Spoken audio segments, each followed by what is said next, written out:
Hello, everybody, and welcome. It's Friday night, and this is Contact. We've got an action-packed stream for you tonight. We've got a talk of a fresh Prince of Bel-Air reboot, a Bodyguard remake, and a flight of the Navigator. It seems like Hollywood has truly run out of ideas. Now, if anybody wants to join me, I've already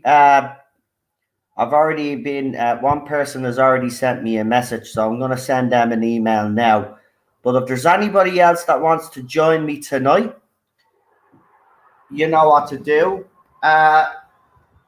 Also, there's a football match in the background, so you're going to hear drums and the crowd celebrating there. I think me local team has just scored a goal. They're second in the league right now. They have to win. I think they've just scored a goal, or either. Hold on, I'll tell you how actually. Yeah, it seems like they're celebrating a goal there. So our local team is 1-0 up. 1-0 up. So if you want to join tonight, you know what to do. Send me a DM. I'll check my phone now in a second. But send me a DM. There's 2 people that I know that are definitely coming on. So if there's any more people wanting to come on, you have to send me a DM. Remember, because of all the nonsense that's going on, we have to be careful that we don't bring on any people that undesirables, as they say. So I'll just, while I'm waiting on people to send me messages and stuff like that, and wait for me guests. Okay, yeah, no problem. I'll send you an email there. So we got 3 guests so far. I'm pretty sure there'll be more people coming on. Very interesting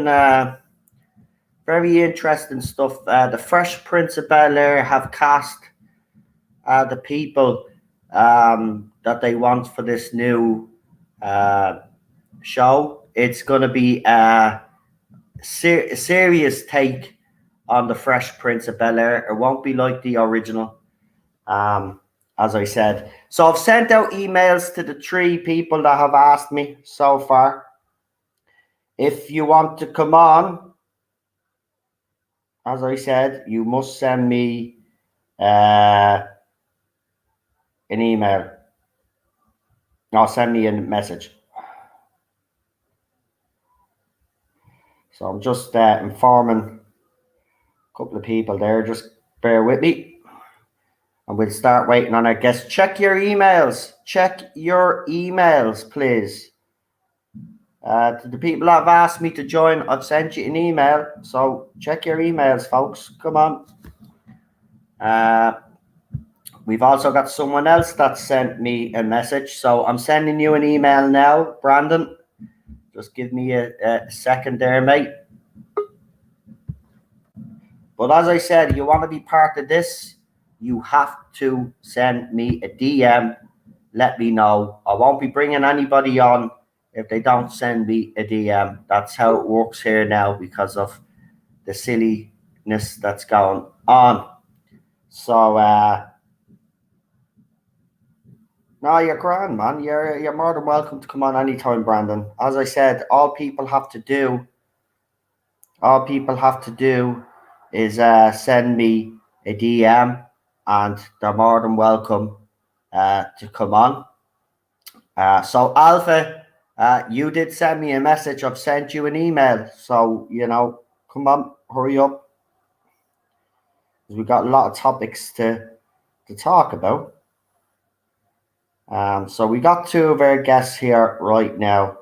So what I'll do is I'll bring them on while we're waiting on the rest of them to come on. So as usual, we got royalty on the channel. Oh yeah, later on at the end of the stream, I'll be talking to you a little bit about Melina, what we have planned, just in case people didn't watch me earlier videos. We will talk about that. Retro, you're more than welcome to come on if you want to come on, because I know we didn't do the Rick and Morty stream because we're waiting, obviously. if you'd like to come on, let me know in the chat there, and I'll throw you an email if you want to come on. But let's start off. As I said, we've got royalty on the channel. It's the one and only Queen Charlotte. Hello, everybody. How are you? Good. I'm happy it's the end of the week, though. Weekend. Yeah, Let's have a bit of a rest. Oh, I'm the same. It's been one of these weeks, hasn't it? It's just. Yeah, I think it's like we have really quiet weeks, and then we have weeks when everything seems to explode. Exactly. Right, let's bring on our next guest, because it's the one and only PD Rich. Hey, How are you? Or should I say, in the words of Joe Biden, hello, Irish YouTuber, whose name I have forgotten. Okay, that's all I'm going to say, though. I don't know what that. Oh, he didn't get the Prime Minister of. He forgot the Prime Minister of Australia's name the other day. Oh, I see. Yeah. Well, I just thought, well, we're waiting on people to turn up. Apparently, do you know that "Where's the Doctor" hashtag thing? Apparently, it's come to an end. The whole search. Yeah. Oh, is it? And Yeah, do you want to know what apparently it was? Fish and chips. A promotion picture for Series 13 and a picture. It? No, it gets better. And apparently an eye and a mouth of some monster nobody's recognised yet. Yeah, I reckon it's Tim Shaw. Yeah, probably Tim Shaw again. But no, so it wasn't like a Doctor reveal or like all the stuff we sort of stupidly thought it could be something exciting. No, it was just a promotion picture for Series 13. Oh, wasn't that exciting, people? Wasn't that exciting? Doesn't it give you hope for Series 13? Do you know what's sad? That's the only bit of proper marketing they've done so far. Yeah. That's it. Yeah. So I know this is content. This is not TARDIS own talk, so I'm trying not to get to it. I just thought, I'm not trying to get too political as well. I know, but I thought just as a quick sort of, you were waiting, just be a quick guys, it was nothing, like we all suspected. I haven't thrown it up, but we'll start off with Doctor Who because you are okay then. Your channel, your show. But it'll only be briefly. But I know the photograph you're talking about. Actually, if you can get your hands on that photograph, do me a favor, screen share.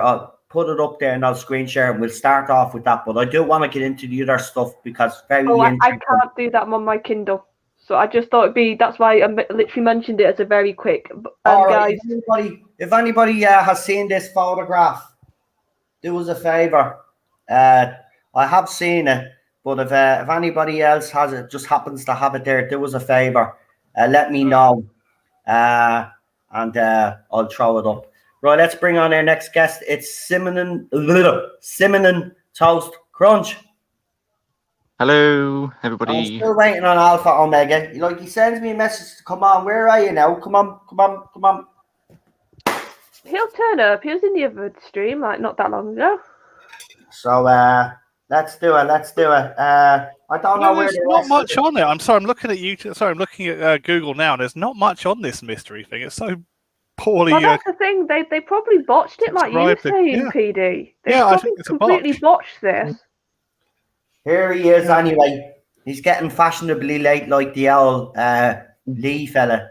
But it's the one and only Rick and Morty, Alpha Omega. Hello. Hey, buddy. How are you? Password in the end. I'm good. Right. I don't know if Lee is coming on tonight. I don't see him in the chat yet, so we'll wait and see if we see him in the chat. Hold on, I'm going to try to find this second photograph. I did see it. I just found it so funny. Like, we also thought, maybe they've actually thought something not clever, but an actual, nice sort of bit of promotion. Yeah. And it's just fallen flat. Like, a few of us sort of said, well, this could either be something, actually, that could be a nice gesture or a bit of promotion, or it's going to be nothing. And lo and behold, it's nothing. Of course it's nothing. It's always nothing. Oh, they went around putting stuff on displays in museums and just. Yeah, right. I've googled this here now and I can't find that. And DC5VY. I've googled this now and I can't find that. Yeah, I mean, it's like that was so subtle. It was so subtle that nobody cared. Let me see. Have they put it in there now finally? Sorry, I'm just following Richard Lloyd, who kind of spotted all this and has been following it because nobody else has. They did. No. I don't really care, but it is an image, a promotional image. It's nothing major. Yeah. It doesn't matter if you don't know that. No, Jesus Christ, just be quiet, right. You'll get with the groove once we start talking. Anyway, what do you expect from a lackluster Christian? I agree. I don't know anything about some of these topics either, but I just thought, hey ho, come on. Yeah, have a doesn't little bit matter. of fun. As I'm reading, you can still give an opinion. That's the point. You can still give an opinion. You don't have to know about the topics. I mean, do you think that every single person that comes on Friday Night Tights knows everything about every single topic they talk about? No, they do research and they listen to other people, then they give their point of view. Same thing here. So we'll start off with this because I want to start off with this because we did this movie stream a few weeks back and it was a very popular one. But I'm pissed.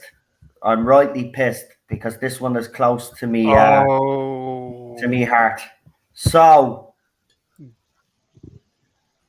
Bruce Willis is to direct a remake of Flight of the Navigator.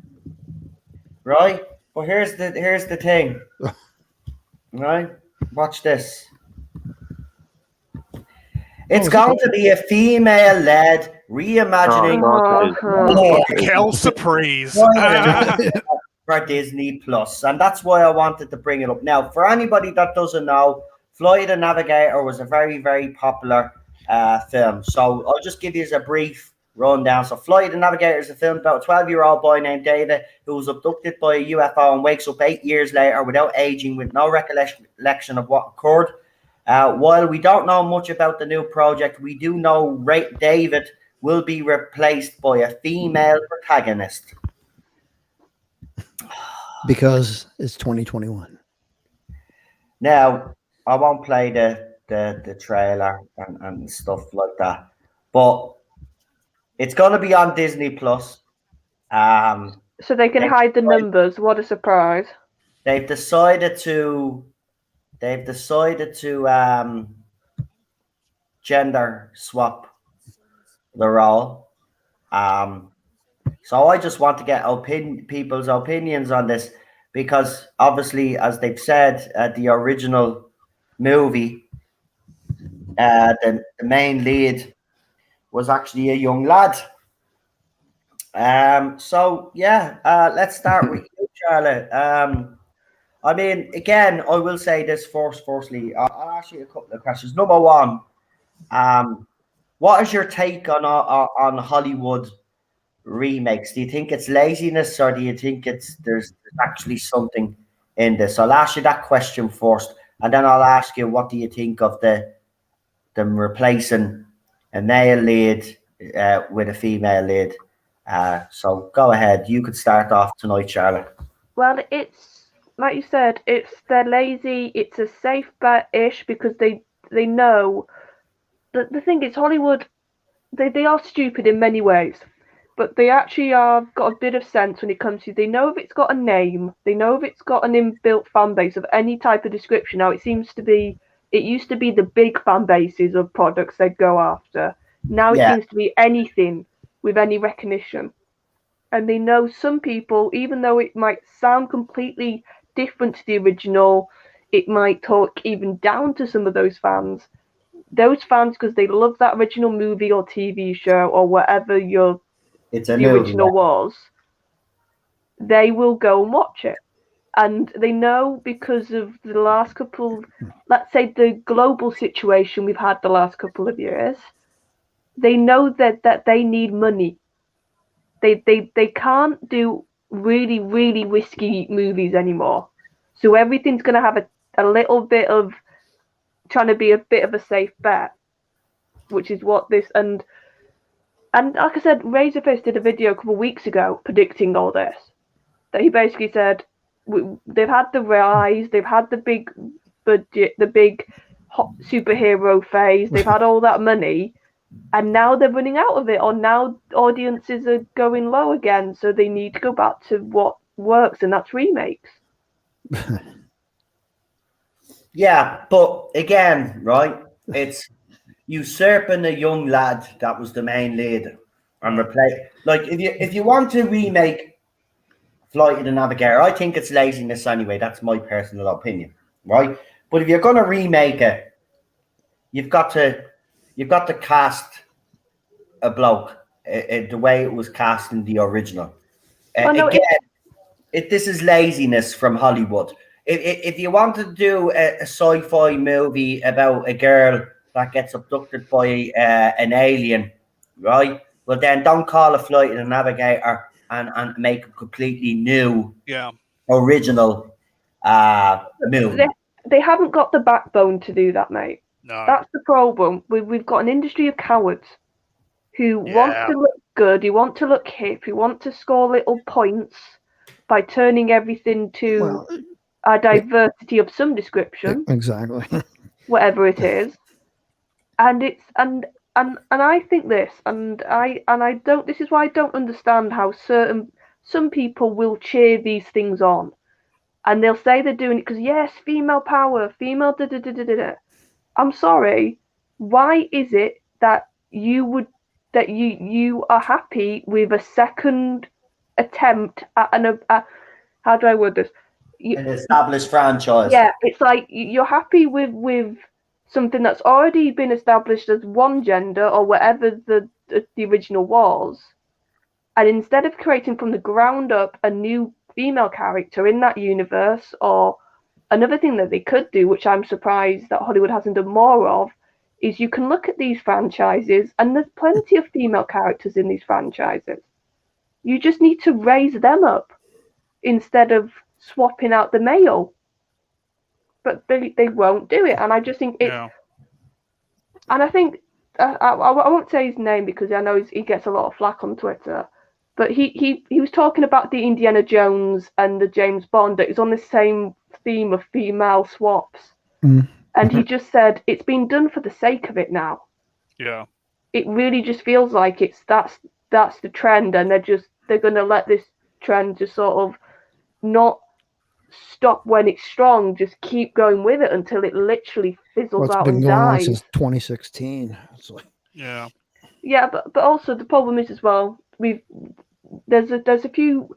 I think we've got to remember some stuff that's been announced now. I don't know about the flight thing, but some stuff being announced now has probably been in the works for about 4 or 5 years. No, it's been Flight of Navigator. This has been going on for about 4 or 5 years. There's been talk of it. First, it was a sequel to the original, and then they just start talking about remaking it. First, I don't know if this is a movie or a TV show that they're doing on Disney Plus.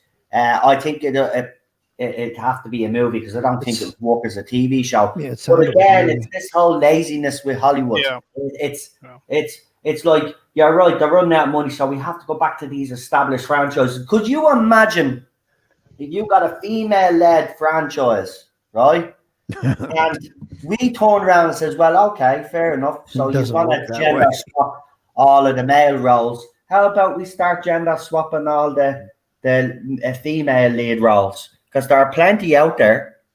So why not? Let's change Ellen Ripley. Let's change Sarah Connor to a bloke. Let's change Buffy the Vampire Slayer to a bloke. Elliot Ripley. You know, could you imagine? There'd be uproar. Barry the Vampire Slayer. Yeah, it doesn't work in reverse. It doesn't work that way. It's always one way swaps. Yeah. But it's just been done to prove that aren't we brilliant? Aren't we brave? And like I said, if you're really brave, you will create new female characters. You will raise up. What's brave about it, though, Charlotte? You know. Well, no, because I know you're not saying that, but I mean, how have they got it into their heads that this is brave and you know all of that other? How is it? How is that brave? It's pure laziness. That's all it is. Yeah, but that's because they don't look beyond the surface. Yeah.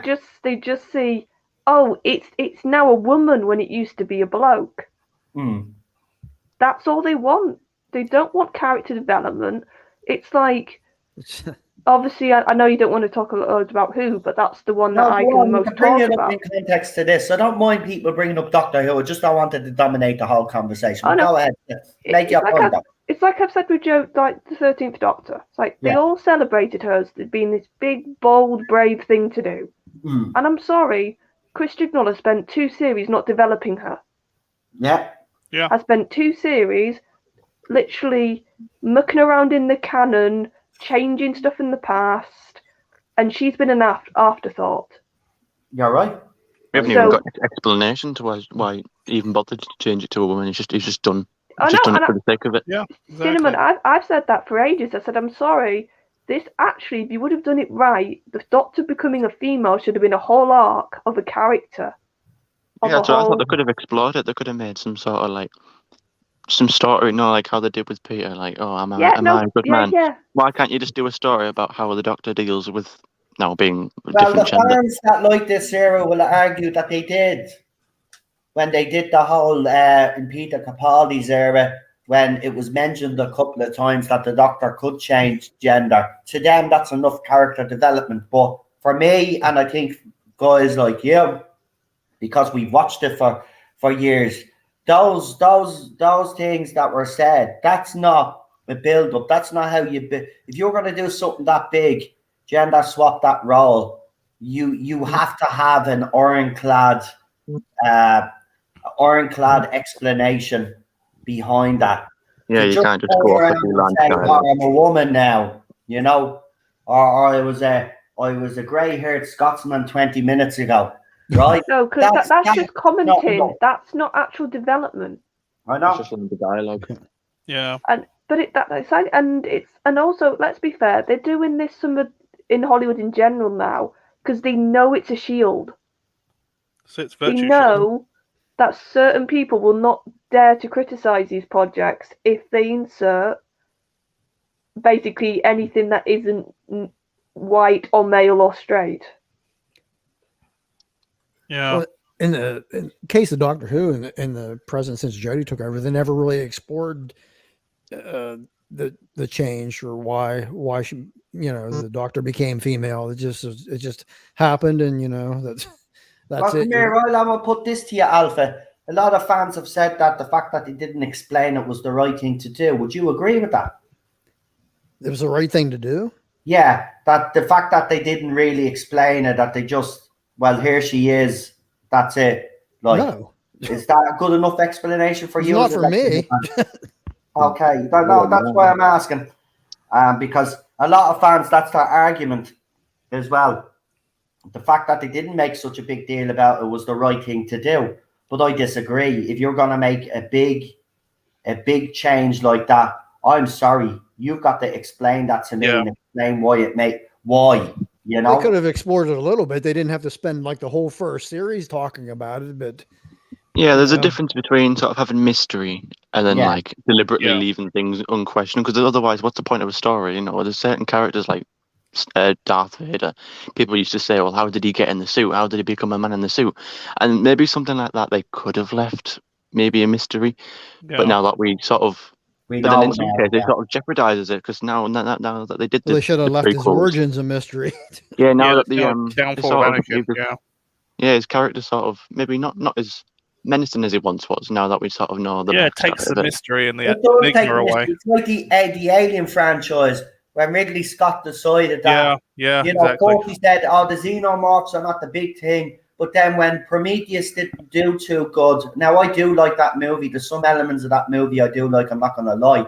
But then when he came to Covenant, he basically said, well, feck it, let's explore the origins of the alien. And to me now, that's ruined the alien. Because there was always that mystery. Where did they come from? We know that a ship crashed on this planet, right? And there was loads of eggs and stuff like that. But we don't know where these aliens actually came from. That was the mystery. Now Ridley Scott has ruined it.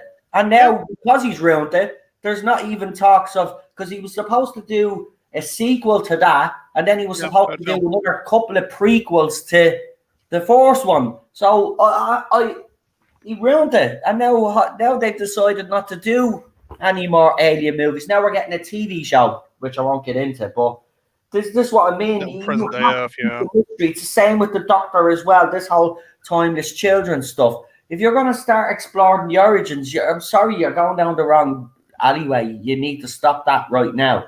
You're going to turn fans off. Yeah, but like you said, that seems to be another. Like, if we're talking about general trends in Hollywood, that's another one, isn't it? Like explaining everything. Yeah. And I don't understand that. Yeah, or explaining too much. Fan-splaining, yeah. Dumbing You know down what the I think audience. it is? Putting the audience up to. It is because the fans that they pander to don't understand these franchises that they've latched onto, so they feel like they have to explain. Like with the Jodie Whittaker era, where there was actually text up on the screen, or she was looking directly at the camera, talking to the audience. Like this is because I'm gonna say it because they're not Tom intelligent. Baker moment, yeah. Capaldi did it so much better. Even the Sonic Screwjob won't go and get me out of this one. Exactly, you know. In the end, the end where he smiles. Yeah, When that was Deadpool the breaks the comedic fourth wall, effect. it's good, but I don't want Doctor to break the fourth wall. It's every once in a while, Tom Baker style. Yes. No, but the difference is with Deadpool, that's his whole stick. Like, Yeah. that's the whole point of the That is character. Deadpool. Yeah, absolutely. Well, that's what I'm saying. It's okay. I just think it just annoys me because I think like it's an insult to women as well. Like even Melina has said this on her tweet before. Why can't they just make original characters? Why are they always trying to Give them why are the women always second best? Why do women always have to be like a remake? Why I was watching Agent Carter the other day on Disney Charlie, Plus. you're the only woman on this panel. I want to ask you. Sorry for female, because I just want to ask it because you are a woman. What Yes. these remakes and the gender swapping nonsense, right? Does that as a woman empower you, or do you think it's a cheap trope and it's actually disrespectful? What would you say it is? I would say it's cheap because especially if then that franchise or movie or whatever you're talking about fails, because then it's just going to be seen as, oh, they tried it with a woman and it didn't work. Yeah.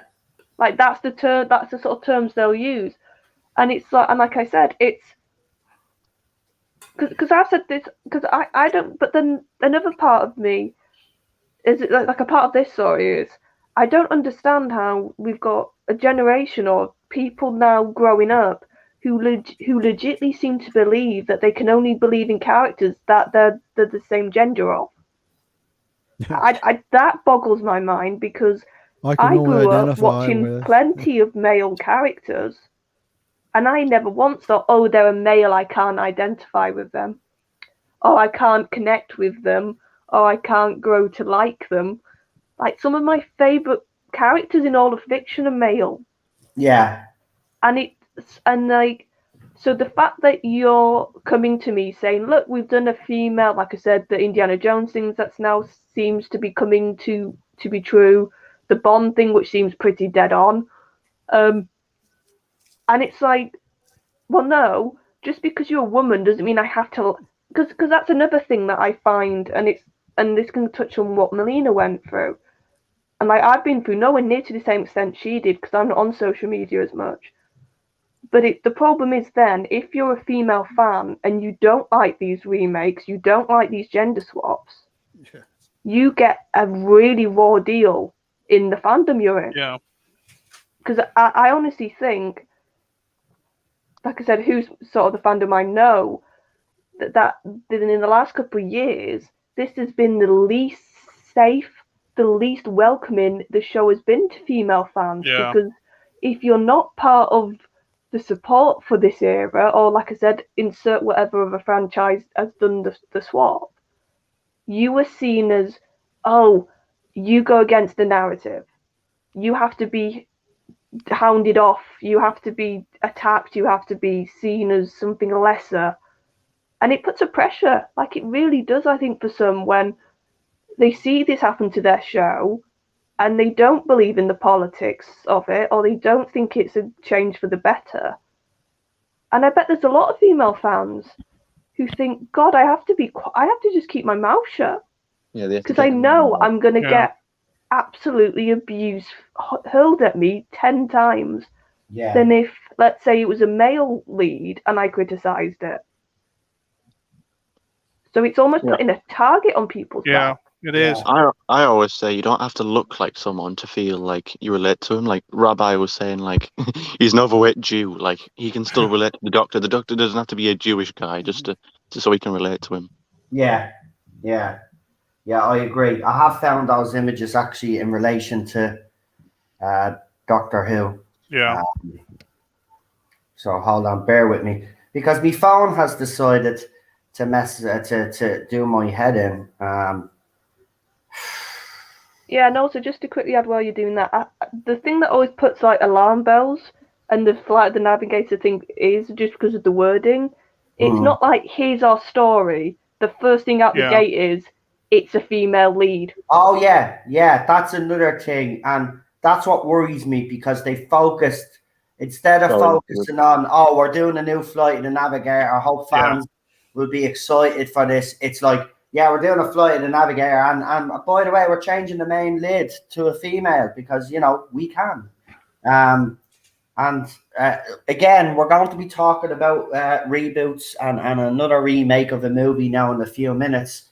It just seems to me that Hollywood right now, and in general, most of the TV industry has run out of original creatively bankrupt, as they call it. Yeah. And it's sad because, we know there's talent out there. But again, as Charlotte said as well, there's a lot of women out there that are afraid to speak their mind and speak up because, if they do, they're targeted. You're going against your own gender and all of this other rubbish. That's my favourite. You've got internal misogyny. Could I just quickly jump in here and say that Cardwitch in the chat makes a good point. He says it's ironic considering that fandom, especially shipping, is ruled by females and non-males, which is kind of true, I think, when you look at David Tennant here and the Matt Smith area. Look at all the female fans that sort of had a crush on them. A lot of that can be dominated by women a lot of times as well. Yeah, well, does people want to see these two stupid images of Doctor Who so we can move swiftly on because I don't want they're not very good. I'm actually I'm looking at these. I had to extract my eyes from all the time and effort. No soul. So they put all this time and effort in, and then they give fans an extra 2 images. Chris, if you're listening, I just want to say something. You're pathetic. Just want to say no on that subject. About that password, what I said a few weeks ago about the password, told you so. I told you that was a temporary password they just shoved in, and someone that's how they got the password. Someone looked in the code and found it. They just changed the temporary password to the main password. They're ridiculous. So the whole thing was ridiculous. Here's the first image. Yeah, there's 2 images, but this is the first one. So the first one is of Miss Whittaker herself. Not that we actually really give a shit that she's standing there with a screwdriver in her hand. But there you go. This was Find the Doctor crap that they made a big deal out of. So that's the first image, right? Now, when do you see the second image? It's the second image. Nice shoes. Right? Second image is funny, right? Some vampire creature's teeth. Right? Because it's not even the monster's full face, by the way. Right? Actually, hold on. I have to... Wrong picture. Probably from the first episode of the new series as well. That is such an unflattering picture of Jodie. I know. Yeah. Like you can hardly see her face. Now, looks like someone's misgendered. Looks like a bad Comic-Con picture. It really does. Now, I'm going to say about this picture, the other one that I'm throwing up, there's more going on in this picture that meets the eye because you can clearly see that there's stuff going on in the background. So we've got this alien face, but there's definitely something going on. I can actually see figures. That looks like a Cyberman to me. Not the face. No, it's probably what's his name again. Stuff going on in that photograph. Probably the Cyberlords, isn't it? But again, Chris Chibnall, it's pathetic. You're supposed to be promoted, and he was praised for being secretive. No, that's what's actually destroyed this era as well. Is the lack of promotion. But there you go. There's that second image now that he made fans go and look for. Again, isn't it? Right? Now, as you can see there, though, you can see there's a line here, but there's actually a figure down here, if you have a look at the photograph itself, now I know you won't be able to see it on this, but there's actually some sort of figure here, and there does seem to be some sort of, like that phone call that Yaz made with the doctor. There seems to be like a sound bite going across this. Yeah, So it's probably a decipher to make and it'll be a little message in it. I wouldn't be surprised. There's more other stuff there. It's not a clear photograph. So there's clearly other stuff going on in this photograph. Sure, there's this big thing here. There's something beside his mouth as well. So I'm pretty sure I don't know, maybe people have to mess with the image, maybe change the color, there's stuff like that. Well, I sent you the password now, so later you can have a watch of the whole thing. Well, that's not do you know, I don't really care, to be honest with you. Worth a look, though, just for the hell of it. That's what the fuss was about. Need some dental. There's a good point when you make about not promoting it. Like there was one time, I think it was the last New Year's special. It was New Year's Day, and I genuinely forgot it was Doctor Who. And I said to my mum, "Oh my God, actually Doctor Who's on today." I completely forgot. Whereas years ago, I would have been so excited, but I've gone to the point where I've been excited, and now I've just forget that it's on. Oh, look at that! I forgot about that. It's on today. Didn't know that. There you go, chat. You check it out for yourselves. It's in the chat. It's in the chat there. Full password. Just want to check it out, and put the effort go in. Go to Doctor Who //mystery, and you'll find all the. I'm not going to put that in the chat. I don't want to advertise that. Ugh, no. Don't care. So as you know, we'll move on because we've done the flight of the Navigator. Anyway. So there's nothing more to say, but the gender swapping flight of the Navigator. But a few weeks back on the channel, I did mention that they were remaking a fresh Prince of Bel-Air, and they were going to be doing a serious version of it instead of the comedy version that we got back in the day that most of us grew up with. Well, the cast has been officially announced for this new reboot. It's the Fresh Princess of Bel-Air. Yeah. No. Now, this all came about because of a concept trailer that was put on YouTube, and Will Smith commented on it. I think he is behind it, or his production company could be behind it, but I think he does have something to do with it. And I have to say, I did say myself that when I seen this concept trailer, it looked amazing. And you know, I to a certain extent can separate the two, and I will give this a go. But the cast has been announced for this. Now, I know people will be saying there's only one Fresh Prince of Bel-Air, and he's all right, but they've decided to put a modern take on it. Now, it depends which direction they go with it, though. If it's going to be all of this BLM rubbish for this show, then it's going to be a disaster. But if they make it that, you know, he was still bullied and he was sent to Bel-Air, and it's a more serious show, that's what it's supposed to be, then we'll see how it goes. You never know. People might be surprised by it. So the new Fresh Prince of Bel-Air reboot just announced its cast. Meet all the actors now playing the original show's beloved characters. Yeah. So we've got this guy here playing Uncle Phil. His name is... Does it say who he is? Adrian Holmes. The chins look the same. So there he is, right? So that's He's him. a lot younger, though, isn't he? A lot younger. So Uncle Phil is played by him. Newcomer Jara Banks has been cast as Will Smith. I thought these photographs would have come up. What's wrong with my computer? This is my Chromebook. Try to act all professional. There you go. Right. So this is the guy that's going to be playing Will Smith's character in The Fresh Prince. Right. Just show you comedy knockoff, but hey. They're not even. They're a theme park actor. There you go. Just give it a second for these photographs to load. I literally had all of these articles ready to go, right? So I could act a bit more professional and not even loading up for me. So he's playing. Right now we got Aunt Viv, and the actress that's playing Aunt Viv actually looks kind of similar. So there's Aunt Viv, the new Aunt Viv, I should say. This is the new Carlton. Another regeneration. Carlton. Too skinny. Too skinny.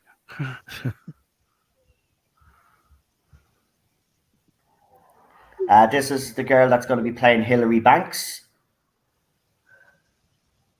Coco Jones. I like the original. No. Here, this one, Ashley Banks will be played by this actress. Okay.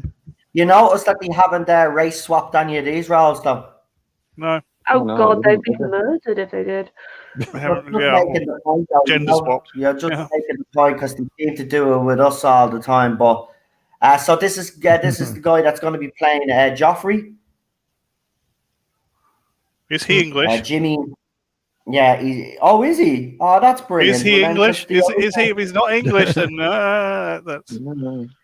that's race swapping. This is the guy that will play Jazzy Jeff. We all know him. Jordan L. Jones.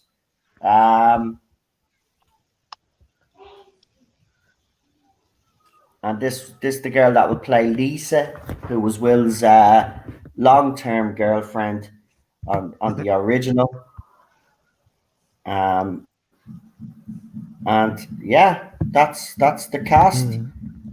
6 episodes. So it's officially happening. Can I ask, where's this being shown? Is it like a streaming thing, or is it going to be on like actual what's it called in America?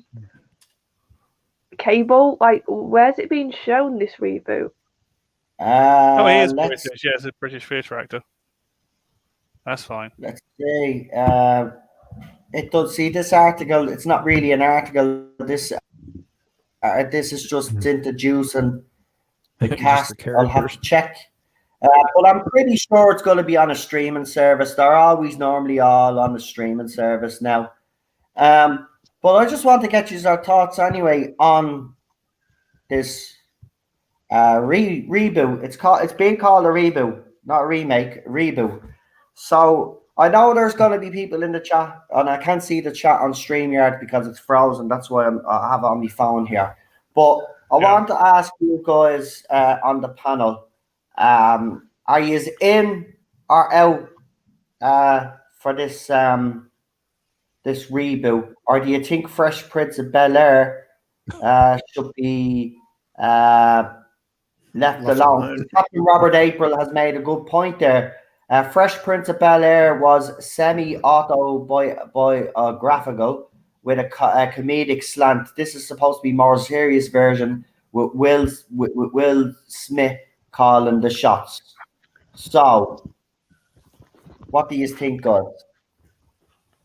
It's a hard one, this one. Is it going to be a bit like Battlestar Galactica, where they made that more gritty and serious? Yeah. Yeah. I don't think we should rule this one out just yet until we see a proper trailer and see which direction they're going to go with it. Because for me, right, I will be able to make the distinction between the two. But if this actually ends up being good, gritty, and it's actually, keeps us, compelled, I'll give it a go. I will give it a go. Like, I'm not going to rule it out completely. But I'll let you guys on the panel go ahead, knock it. And I'm pretty sure I'm getting hammered in the chat there by saying, "How dare you know?" But look, we haven't had Fresh Prince of Bel-Air for years now, right? We still have the original. It's not going to be tainted in any way. That's in a box on its own. This is a reboot. They've always spoke about, by the way, of doing a more serious take of this for years. So this is being talked about for years. This is not just something that they've come up with. Right, this is something that has been spoken about for a long time. So, you guys on the panel, what do you think? I'm sort of glad that it is a reboot because in that way it sort of leaves the old show alone. Mm-hmm. Yeah. And it's like if it turns out that we don't like it, and then at least we can turn around and say, right, well, this isn't our thing. We're just going to ignore this and we'll stick to the original. Yeah, exactly. That's it. So that's a fair point to make, Brandon. You know what I mean? It's not going to taint the original. And if you don't like the updated version or the reboot version, well then you don't have to watch it, but you always have the original Fresh Prince. Yeah. Alpha, I know you're down because you're laughing. So go on. What do you want to say? Well, I told you I didn't know anything about this, so it's like Yeah. Yeah, they did the same with Sabrina, didn't they? Have you ever watched the original Fresh Prince of Bel-Air? I know the characters and stuff, but I never watched the original, and I'm not going to watch the new. Right, get him off me panel. What's he even doing? Panel? But I think they should let the You've new never one. seen Fresh Prince of Bel-Air? No. That is surprising. Oh, to be ashamed of yourself. I'm an adult. To be ashamed of yourself. It's okay, Alpha. My sisters were obsessed with it. I never properly watched it either. Yeah, the both of you ought to be ashamed of you. I think I got to like season 4, and that's what. You know what you should do, actually, Alpha? Why don't you do Fresh Prince of Bel-Air watch-alongs? No thanks. Yeah, they did the same with Sabrina the Teenage Witch, though, didn't they? They rebooted that and made it more serious. Sabrina the Teenage Witch, that was a children's comedy, and they made it into a kind of more serious. Yeah, it's on Netflix, wasn't it? But on Netflix, yeah. I know Was the that any characters, good? but I never watched it. So Was that any good, though? I'd say I'm not sure. I've only seen the original. I haven't seen the I'd new say one. leave Best it day, alone. yeah. Leave it alone. Like I said, Yeah. my only thing with this is I feel like we are sort of desperate for something in entertainment that's a bit more happy and a bit more cheerful and a bit more new. Yeah, and like I think we're sort of fed up of having like something that was a bit more sort of what word am I trying to think of? Like I When said, did this come out? What year did this come out? Well, no, it's I'll put a question to you. If this had happened, say, 5 years ago, do you think there wouldn't be as much resistance? I don't know how much resistance there is to this or not. But all I've seen is mostly positive things being said about it. But do you think because we have gone through the last few years, we have gone through reboots and remakes, that the fact that this is another one, people are kind of like, Jesus, leave it out, lads. Sorry. Yeah, I think we're starting to look. I think we're starting to look at it through a certain lens. Like if this was done, if this was done in 2010, maybe people wouldn't say, maybe it's wrong or whatever. Yeah. But like now that it's 2021 and it's all woke and everything's got to have a reboot and everything's got to have a female lead and we get used to it, and so you can't help but blame us when they say, "Oh, you just saying it's woke for the sake of it." Or maybe with this cinnamon, it's not that I'm scared it's going to be woke. It's just the fact that they come out and said it's a serious tone. Yeah. And I just think, from what I see, Will Smith is 100% behind this. Will Smith himself is 100% behind this. And he wants to make money. Yeah, he's going to say that. Even like we can lose it.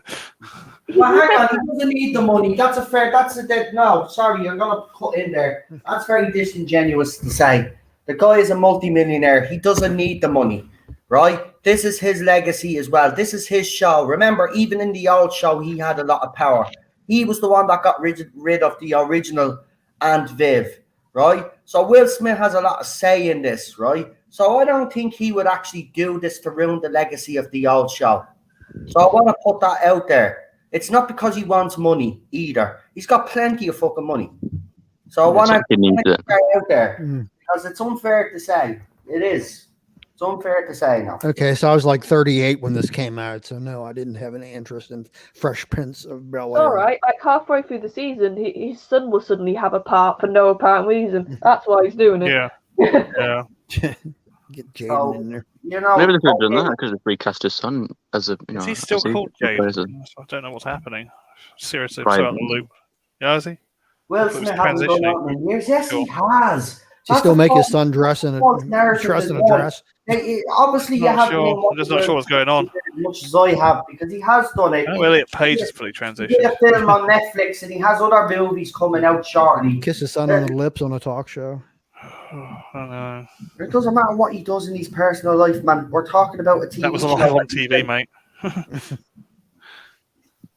Yeah, I'm not sure. No, that's my thing. I'm not sure. I mean, it could be good, could be bad. It could be Battlestar Galactica. It could be just a poor remake. I always say everything deserves a chance. It's a bit unfair to just. They already have a show like this. It was called Empire. See, here's the thing. I can understand where how people are cynical, right? Because let's be honest, the last few years have made a lot of people cynical.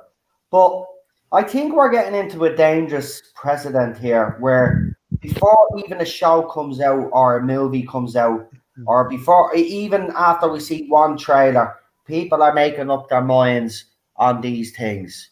And that's unfair. If you look at most of the trailers for most of the blockbusters back in the day, right? The trailers were pretty shit. Most of the trailers were pretty shit. So if you were to judge a movie off a trailer like people do today, well, then we wouldn't have watched that back in the day. You know? So, I mean, I think we are getting into a day where we're judging these things before we even see Indy's them. going to be open, so I'm not. What? Yeah, but I can understand now why we're judging it like this. It's because of what the studios have done. That's why we're all judging it like this. Yeah, but No, I what was I'm going to say, what I'm trying to tell you is that Will Smith is involved in this project, and I don't think that Will Smith would ruin the legacy of the original show that he cares about so much. They only recently did a reunion as well. He's not going to fuck this up, I don't think. I hope he doesn't. I hope. At least not intentionally, no. Yeah. He might not have a say. He will have a say. It's his baby. He controlled the original. Go back and watch the interviews. People who produce it and put it out are going to have a say. They've recently made up. He called all the shots back in the day. He had that much power. Well, it was his vehicle, wasn't it? Basically, Yeah. the show. It was his. It was under his fucking production He was a company. rapper at the time, yeah. He was a rapper at the time.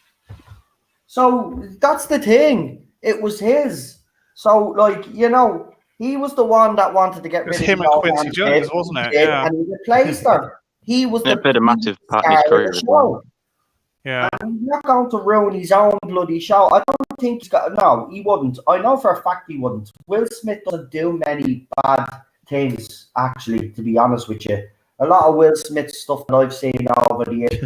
Maybe the Men in Black franchise. Wild Wild West. The other two were kind of Yeah, that shit. wasn't that great.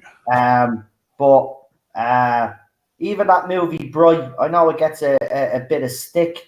The one that was on Netflix, but that was a decent fucking movie. I just think people are just so caught up in just wanting to moan about everything that they'll just moan about the least little thing. But that's the environment Hollywood's created, Noel. This is a problem. I mean, so we want to like this stuff, but we can't. We can't trust it anymore. The trust between the fans and the studios is gone.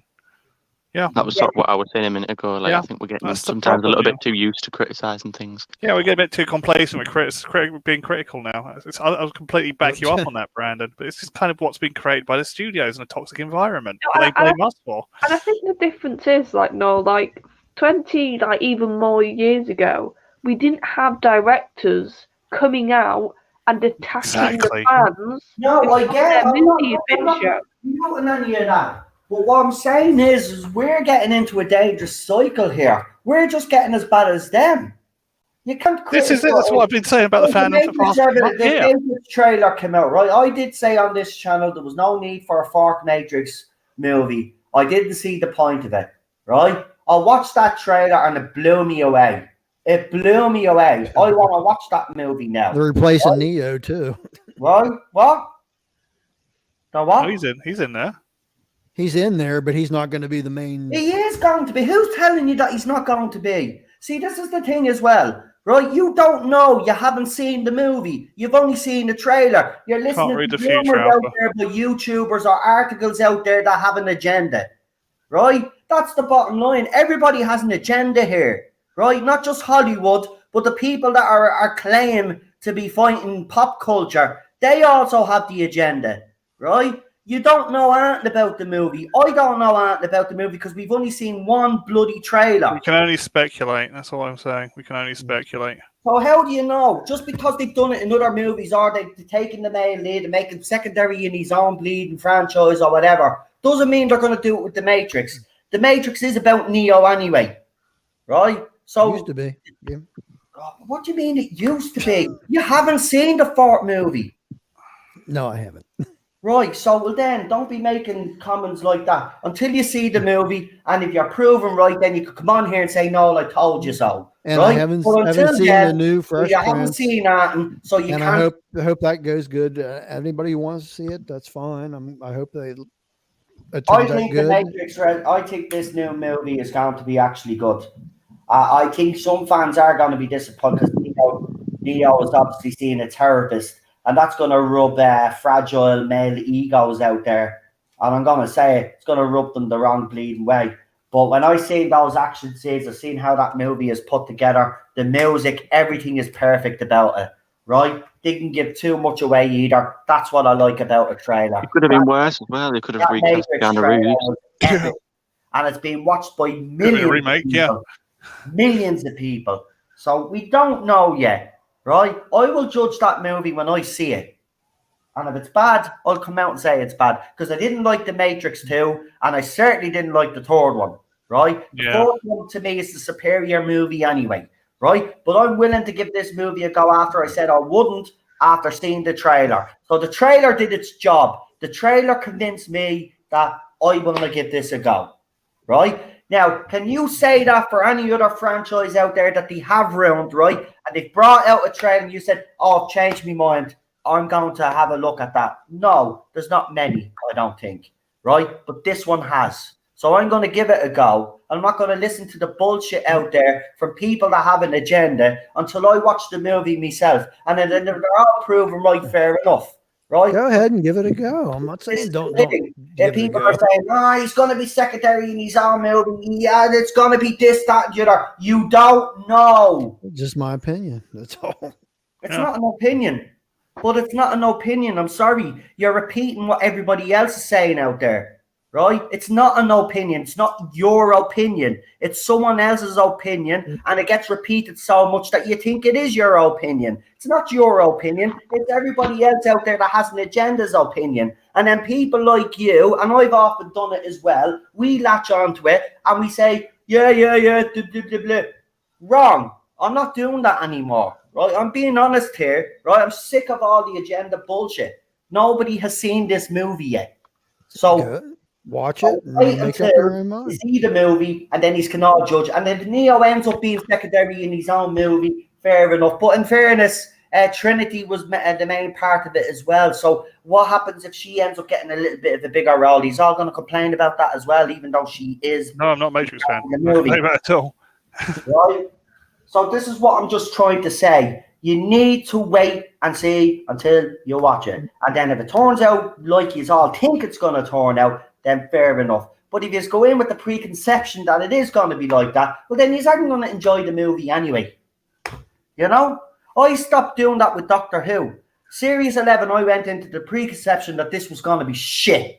Now, I was proven right. It was shit. Right? I was going to say, bad example. I thought it was going to be all right.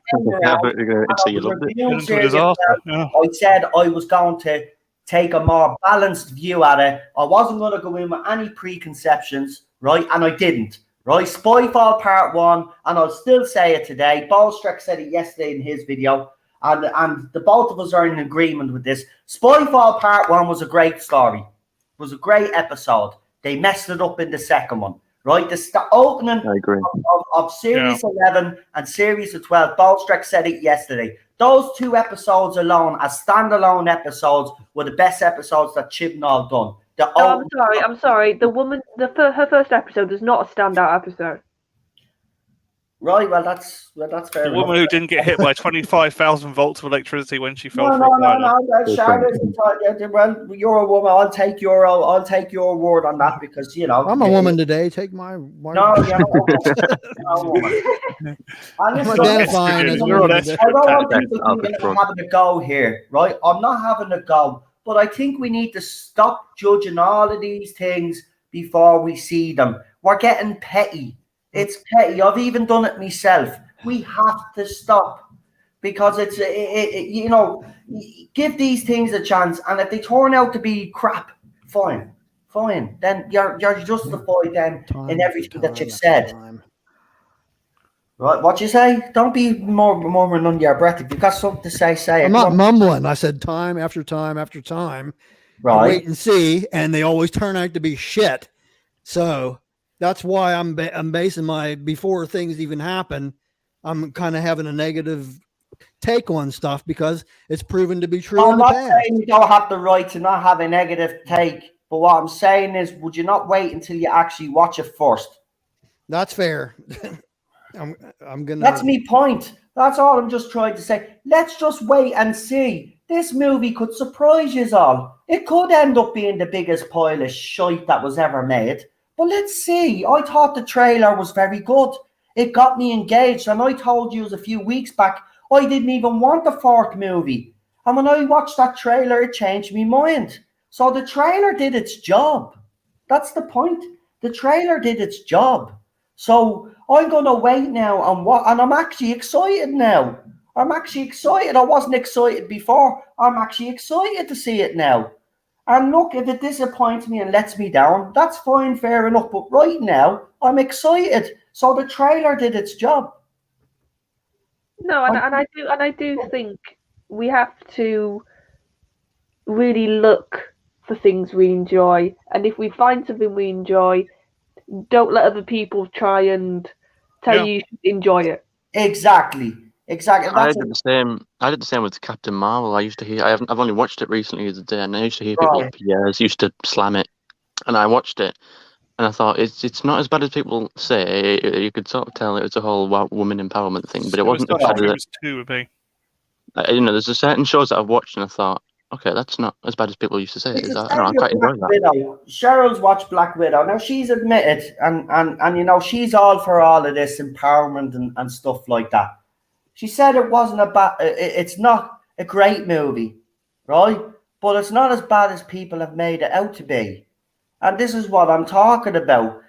Just because, there's certain people out there, they've already made their mind up about the MCU, right? It's MCU to them. They've already made up their mind. So everything that they do, they hyper focus on, oh, what's this female character doing? Oh, why is this male character unsub? It was the same with Loki, right? I still disagree, right? People saying he was secondary in his own show.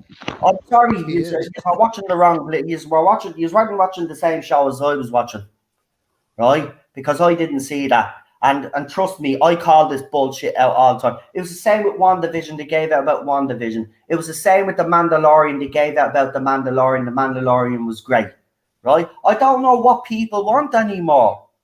I don't think Hollywood knows what people want anymore, mate. That's the problem. You're right about that. But I'm going to sit here and defend Loki, and I will defend The Mandalorian. They were two good shows.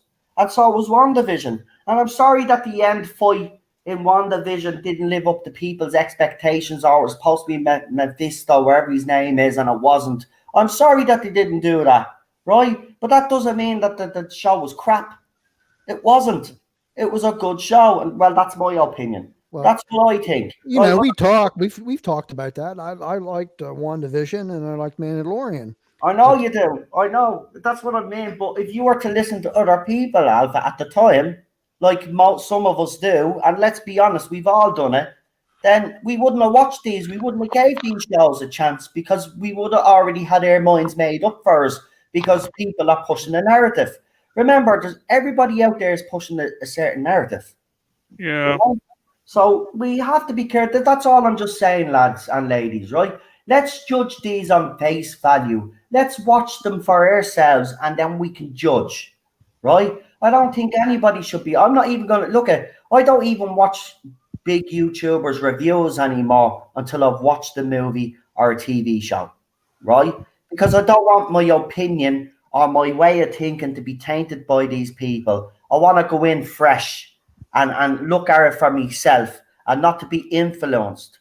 And then if it turns out to be bad, then fair play. I'll go and watch the reviews then and blah, and see, do I agree with them, with what they're giving out about. But that's the way I'm going to be. And I'm not going to let anybody tell me. It's the same with the Batman. Oh, the Batman's going to be shit. You got 2 trailers, right? They put out a second trailer recently. They put out 2 trailers. I don't care what Robert Pattinson said. Yeah, it did kind of like say, well, you shouldn't have been saying that, Robert. You have to try win fans over. But if you're telling fans that you're not even bothering to beef up for the role, that is going to put a sour taste in fans' mouths. And I get it. But the 2 trailers were great. Don't care what anybody says. 2 trailers were great. I did a reaction to the first Batman trailer, and I was excited for that movie because I like Batman. Batman's a character that I love. So I've got a question. What? Do you think? Here's my little theory about the whole Batman situation. Go on. Could it be that people don't know it, but they're fed up of seeing Batman movies? I think that I Yeah. have to agree with you there. I think because if Franchise fatigue, that's what we call it. Batman has been done so many times now. It has. I do agree with you, but the Matt Reeves one looks like he's gone more detective based with this one, and Serious a lot of Batman, fans have been, especially Batman fans, will tell you they've been screaming for that kind of Batman. They want the kind of year one kind of Batman movie, and they've never kind of got that. And there's another one, Batman Beyond, as well, that they want that, and that Michael Keaton is rumored to be even doing that. So I don't think Batman's going away anytime soon. Is it oversaturated? I would agree with you, Charlotte. I do, but I will give this movie a go because you never know. And apparently Robert Pattinson, I'm not judging him on Twilight, because if I was to judge him on Twilight, then I'd say, well, I'm not fucking watching this, right? If I was to judge Heath Ledger on his career before he took over the role, before he took the Joker role, I wouldn't have watched The Dark Knight. The Dark Knight, isn't it? Yeah, I wouldn't have watched the second movie. Batman Begins, The Dark Knight, yeah. Look what happened there. He blew us all away. Literally, he was brilliant. Ben Affleck, people slagged him off when he took the Batman role. Right, the movies that he's in are not great, right? But he's a great Batman. Don't care what anybody says. I love his Batman. Love the fact his Batman kills. I love that. I know that some fans don't like that, but I love that. I love that take. So yeah, I will agree with you, Charlotte. I do think with Batman, and I think it's the same with Spider-Man personally. Batman Burnout. Spider-Man is getting a bit oversaturated as well now, to be quite honest. I mean, we had the Tobey Maguire Spider-Man, then we had the Andrew Garfield Spider-Man. Now we've got Tom Holland Spider-Man. Spider-Man, too many movies. You know, it even affects them as well, because then it's into when Spider-Man: Homecoming came out with Tom Holland, they didn't even bother doing a sort of origin stories. They just straight away in the film. I think that was a good idea. He's been bitten. I like that. That paid off. That paid off. Yeah. It did, because how many times have they actually done an origin story? They've done it over and over. Like, we don't need another origin story. Yeah, it's the same with Batman. They kept doing the origin story. We don't want an origin story. Just continue the fucking story. We all know Bruce Wayne's parents were murdered. We all know why he wanted to be Batman. What? So just like fucking move on from there now and blah Bruce blah Wayne blah. is Batman? What? Oh, shock horror. Yeah. Spoilers. Spoiler alert. But look, I'm liking this conversation. I hope people think I'm not being too harsh here. I just think we need to all take a step back, take a deep breath, and just wait for these things to come out before we judge them. And that's where I stand on it. I was just in the chat there. Say that again. I said, please don't be mad with me. I'm just I'm not mad at you. I'm just throwing stuff out there. I know you are. I know you throw curveballs in deliberately to kind of get me going. No, they're my real opinions. It's just that, you know. This is a good chat. I'm loving it. Gobby, you're more than welcome to come on, mate. I know you're busy, but we do this every Friday. So if you're free one Friday, come on, because we do stuff like this all the time. I've got another remake to talk about now, which is going to drive people mad. Now, I'm gonna say this. I am a bloke, as you all know. Really? I grew up. My mother is a fan of musicals. My mother is a fan of horrors. My mother is also she's a fan of all different types of movies, but all the movies that I've grown up watching as a kid are influenced by my parents, right? Now, there's a movie that I grew up with a lot of people. It's called The Bodyguard, with Whitney Houston, who sadly is not with us anymore, and Kevin Costner. And that was a blockbuster, and it has the song "I Will Always Love You" that was bleeding played over. Like My Heart Will Go On with Celine Dion. This song was played over and over. Nobody likes 8 weeks at number one or something like that. Nobody likes to listen to it anymore because they hear it so much. But folks, Now, apparently, Cheryl had told me that there was talks of them kind of doing a Bodyguard with Princess Diana or something. It was going to feature not Princess Diana herself, but it was going to revolve around a storyline like that. But unfortunately, there you go. So Whitney Houston's The Bodyguard remake gets a remake at Warner Brothers, written by Tony nominee Matthew Lopez, exclusive. Okay. Now, I've got opinions on this, but I'll wait because I've spoken enough now. I'll let you guys actually comment on this. But apparently, The Bodyguard now is actually getting... Now, this is an iconic movie. It grossed over 400 million at the worldwide box office. It's considered the best-selling movie soundtrack of all time, with several chart-topping original songs from Houston, right? So they've decided it will be transferred to the West End the fall. Oh, this is an old article. Oh, it was transferred. Okay. It was turned into a now musical in 2019, right? So in October 2020, he signed an overall television development deal with Amazon Studio. Oh, it's Amazon. Oh, Jesus. Right. That worries me. Because Amazon's bought up a lot of stuff, right? And if you've seen Amazon on Twitter, they actually... Don't judge. Let's wait and see. Don't judge. No, don't judge. I'm not judging. We actually did write up what franchise would you like to see gender swapped with female? No. It was, like I said, it was more precise. It was what franchises do you want an all-female reboot of? Oh, yeah, Yeah, that's the that's one. sweet. Most of them been redone already. So Yeah, what's left? Yeah, but here's my sort of question. I saw that and I was like, obviously my first reaction was, oh God, why? And then I thought about it a bit more. Has Holly are we getting almost on the cusp now that we can actually like take the mick out of this stuff? Yeah, we're heading there now. Even like Amazon and a tweet, because come on, that tweet, he knew what he was doing. Yeah. Oh, well, whoever the admin of that account was knew exactly what you were doing. And you know... Who did you pick, Charlotte?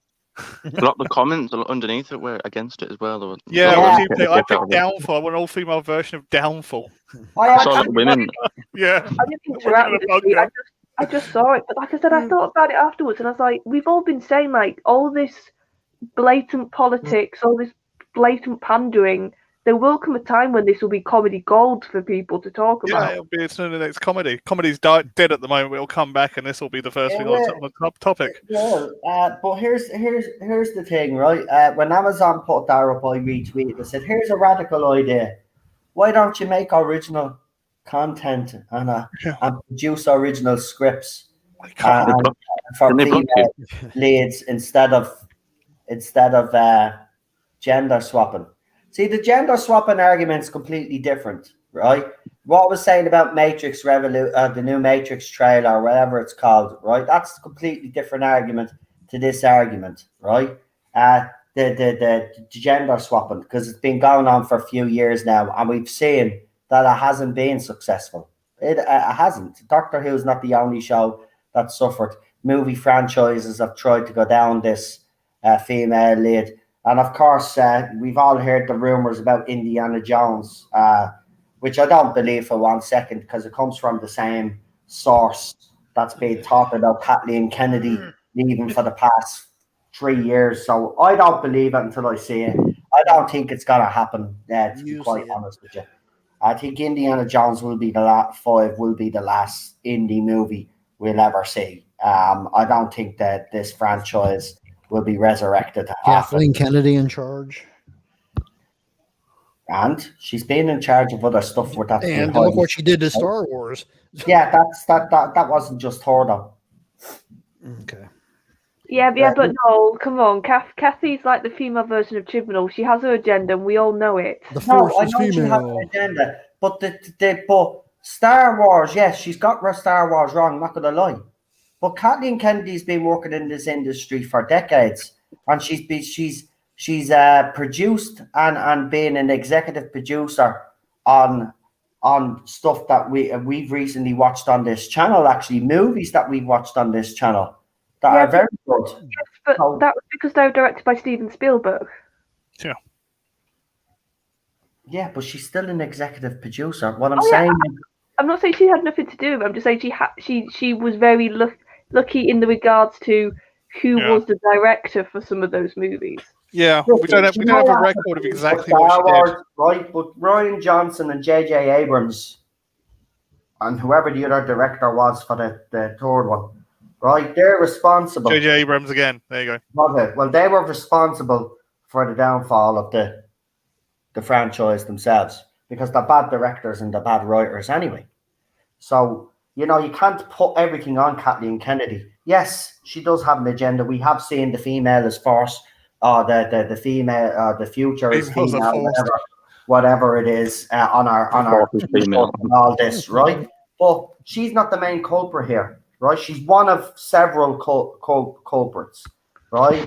And I'm not defending her here. I think what she has helped create with the Star Wars franchise has been absolutely ridiculous. But I think people forget as well Rogue One, right? That was a good Star Wars movie, Rogue One.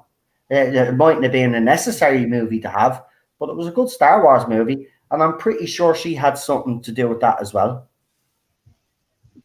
I'm not saying she can't produce good things. Because I'm sort of in the middle of this argument of judging or not judging. I think, obviously, if the cast or directors or anybody associated hasn't said anything to put alarm bells, then I don't believe in jumping and saying, oh, it's going to be bad, because there's nothing to point towards that yet. Yeah. And I think I'm not denying that sometimes a quote can be interpreted lots of different ways, let's put it. And some can see, it's like I said a while ago, like I'm a Witcher fan. And I know that there's people who are already saying this the second season's going to be like Geralt's hardly going to be in it, it's going to be all female and all that. And then even after the trailer came out, which was very heavily Geralt in it, and that was all because Henry had said in an interview or whatever, I don't know where he said it, that Geralt's not going to be so much of the centre of it. Yeah. But sorry to interrupt, but it's a bit like Peter Capaldi in the Suicide Squad, when it made it look like there was going to be lots of him, but he was only in it for a few scenes or whatever. Oh yeah, that happen. You'll get me into trouble with that because I've come out and slated that movie, but apparently everybody loves it. I haven't seen it yet, so I'll form my opinion on it later. But no, cinema, that could completely happen with season 2. But the thing is, because I'm not even an expert on the world, I just know it a bit because I played the games as well as watched. I played the game. I watched the first season, so yeah, I sort of know what you're getting at. And if you play the games, right, simply becoming more prominent in the storyline is what happens in the games and the books. Geralt has to basically mentor her. He's her father figure. Sort of the thing. The story isn't necessarily about him. It's he's sort of the product of it. It's all the stories like. Well, maybe I know, people out there, he is the main character. He is this and the other. And look, they pushed him aside now for a woman. But we have someone here that's played the games now and told us exactly. Versus the Empire. You have to be careful who you listen to as well. Because versus Nilfgaard. Played the game or whatever else there is associated with this franchise, right? And they're just basing off whatever. I don't know. People are. At least my impression of the game was that yes, he's the main character, but his quest, the storyline of the game is that he's searching for Ciri, who's the character. So he's searching for someone else. He gets mixed up and stuff as well. Yeah. Right, so a lot of the time it's about other characters. Although he's the centre. Yeah, I was just to quickly. This is my last thing to say, and then we can move on. Just Geralt in the books and the games. Yeah. He tends to make of things. He's sort of the type of character that. He's important, but a big part of his importance is he makes a lot of things happen around him with other characters. Exactly, yeah. Like agent for change, so a lot of things happen around him. He's not the center point so much. He just weirdly happens to know a lot of really important, or like with Ciri, literally is her surrogate father. Yeah. So. Yeah, it's because in the third game as well, Charlotte, the third game, when you make a massive screw up, you get a cutscene telling you how you screwed up. Oh God, there's like multiple endings for the third Yeah, game. I know. It's like, But, no, but that's what I think also is important. It's like we have to, yes, if we see a lot of female characters in something, that shouldn't be initial alarm bells, because there are established, whether it's a game or a show, that have got these powerful female characters in. And if you were to make them any weaker, you'd be doing a disservice because of what the original material is. yeah. And I think The Witcher, for example, is one of them. Because I heard quite a few say, oh, look, they've made like Yennefer really important and Ciri really important, and it should have just been like a very Geralt-centric thing. Yeah. And I'm like, well, no, that wouldn't work. Because those two characters Yeah. are They're important massively themselves. important to Geralt, Exactly. and they're important to the overall plot and the world. Yeah. Yeah. Lee Halford in the chat says Witcher 2 Series 2 will deliver. So he's a fan, obviously, and he thinks it will deliver. That's nice to hear. Captain Robert Abel says Rogue One went through major reshoots. Well, it doesn't matter if it did; it was still a good movie. It doesn't matter if it went through. Look at this is the thing as well. Two Right? directors as well. Everybody, it's the same with Doctor Who, and I've said it right as well here on this channel. Right? People think that reshooting seems to be a bad thing. This happens in Hollywood and happens. It happened on the TV Phantom shows Menace. all the time. All the time. They Depends just why it happens. hyper focus on it now, and it's made to be turned out to be a bad thing that they do reshoots. They've been doing reshoots for decades. Every movie, Terminator went through reshoots. Terminator 2 went through reshoots. I even remember Rise of the Machines went through reshoots, right? Alien went through reshoots. So did feckin' Aliens, right? The Alien for every movie goes through reshoots, and every TV show goes through reshoots. Pickups or reshoots, yeah. Yeah, it always happens, but it's being spun as this negative thing. Now, in some cases, they are right? It's reshot because the product that they produced is so bad that they've decided to reshoot. That can Star happen, Wars. right? Yeah, exactly. That's a prime example. You're right. It always went for a re-edit, the Right? first one. That's a prime Massive example, but that reshoots doesn't necessarily mean that this is a bad thing, right? Every movie and every TV show has gone through reshoots. It's the same way as singers when they do songs, right? They might have a version of a song, right? And they say, right, I don't like that. I wanna produce. I want to do something different with it, right? You even see artists; they'll get their original song, they'll do something different with it because they're not happy, right? It happens with everything. So natural process. Hyper. Yeah. As I said, it's that like horrible Britney Spears. It's been turned into well, if it's reshot, it's a negative thing. It's not always a negative thing. Now with Doctor Who, it is, and with Star Wars, we've seen how bad Series 11 and 12 are. So it's justified when we complain about, well, it was reshot and it's still not good.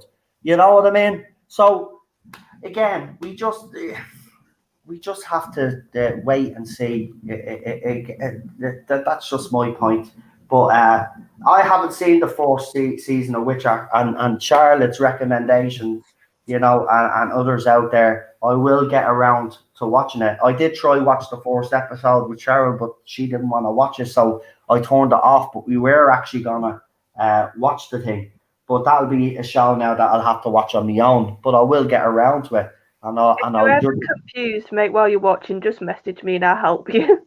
Yeah, not a bother. So just in case I don't know what's going on. But again, if I don't know what's going on, I'll Google and I'll find out, because I will do the research. I do that with Witcher 2. I had to Google every 5 minutes to find out who's fighting who. Who's fighting who now? Why are they doing that? What? Why? What's the best? The best Indiana Jones is... we're not going to have that debate now, are we? Right. The first one. Well, yeah, Raiders of the Lost Ark is the superior one, but I have a soft spot for Temple of Doom, and I do love The Last Crusade. I was going to say, I really like the father and Indy stuff in The Last Crusade. Yeah. Yeah, and Sean Connery is in the Last Crusade. It's brilliant. I love the dynamic between Indy and his dad in that movie. Indiana Jones is going to be the best though coming up. It's great. Well, we don't know. Look. I will say this about Indiana Jones, the new one. right? I will say this. Do I think Harrison Ford, at 79 years of age, should be brought back to do this movie? No. I think the boat sailed years ago. If you were going to do this, you should have done it about 10, 15 years ago when he was still capable of doing it. That's my only worry. But again, all we're hearing is rumors about what they're supposed to be doing. We haven't seen the trailer. It's not rumors, it's fact. How is a fact? Where is people getting these facts? They're saying they're leaks, right? So they're not facts. I've seen articles that say that she's going to take over the mantle. Who said she's going to take over? Where did she actually say she's taking over from the role? That she's going to be the new Indiana Jones? Show me the quote. Go and find it. Go and Google it and find me the quote, and I'll throw it on the screen there. Go on. Yeah, sure. It's always sure, right? Show me. Comics. Show me, because it's not a direct quote. It's from a magazine, or it's from a media website that's claiming that they have information, right? Okay, so there's no direct quote. Where has she actually quoted as saying that she's going to be taken over from Harrison Ford, that she's going to be the next Indiana Jones? Because after Crystal Skulls, it was rumored that Shia LaBeouf was going to take over the mantle, and that never happened, right? So that was heavily rumored, and people were dead certain that he was going to be taken over. Indiana Jones' son was going to be taken over, Shia LaBeouf, and it never happened. Right, so show me the direct quote from Phoebe Waller-Bridge where she says that she is actually going to be, she's going to take over the mantle. Now, it's different with James Bond, because the actress that is in that movie has come out and says that that James Bond can be a woman. I disagree with her there. Now, she's come out with a direct quote, so. Yeah, I'd believe that. But where's the direct quote from Phoebe Waller-Bridge? There is no direct quote. I have never seen it. And if there was one, trust me, all the media would be talking about it. But they're not. This is all rumor and speculation. And rumor and speculation is that until it's officially confirmed. Like the stuff I put out about Doctor Who. It's all rumor and speculation until the BBC themselves come out and either confirm it or it doesn't happen. It's as simple as that. Yeah, right. and I think if Hollywood is anyway sort of noticing a little bit, they won't come out and say it now. No, before the movie or telly comes out. Before, they were cocky. They were sure of themselves. They would come out and tell you, yeah, we're going to change your franchise. We're going to do this to it. And I think now they sort of know to be very ambiguous with what they say before anything comes out. And then obviously... Yeah, leave this story like a year off, a year out.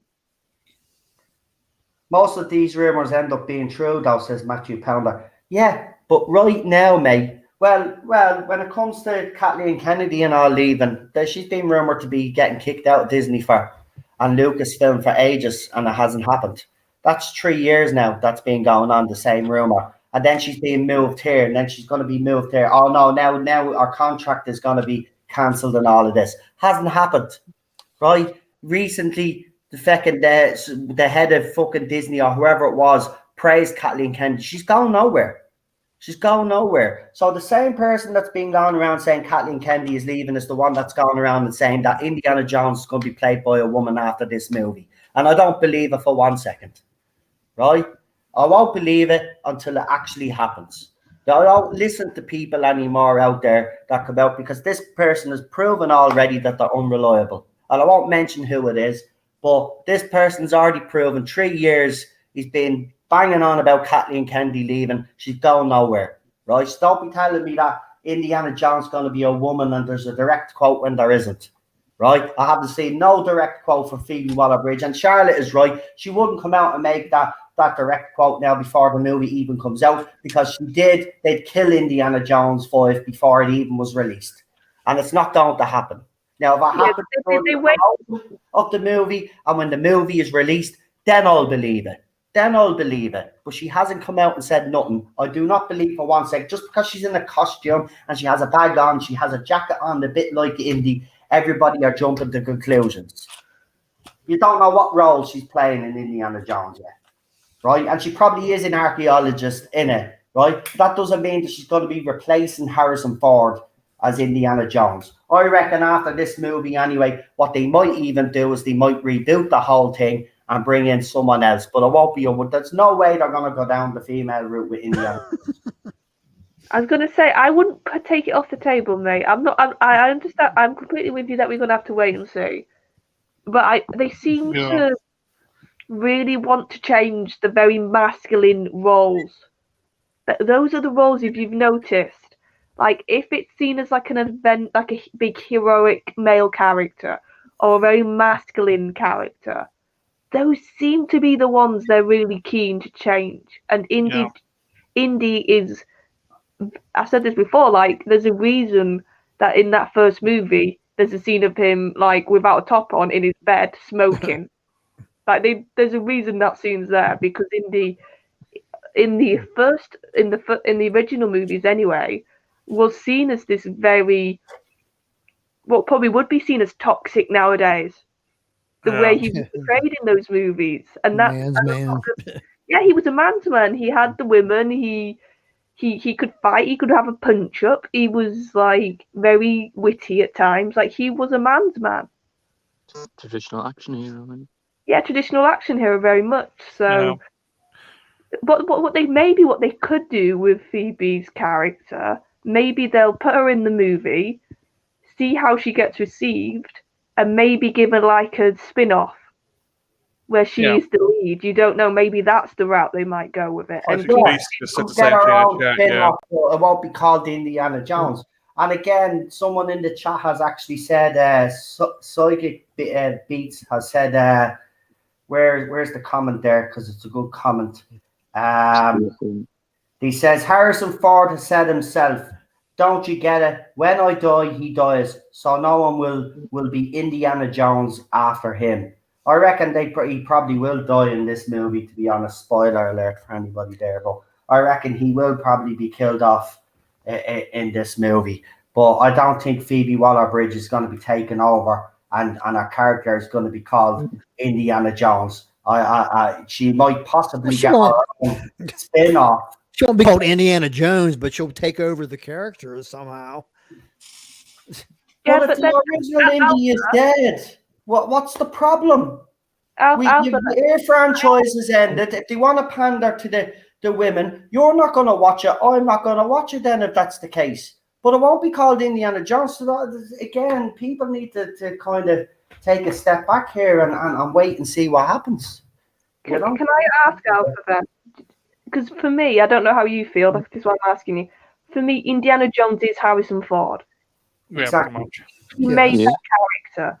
So if they go with Phoebe and just give her like the generic thing of she's an archaeologist, she goes on adventures, but they don't give her the name and she's not played anything like Indy, like Harrison did.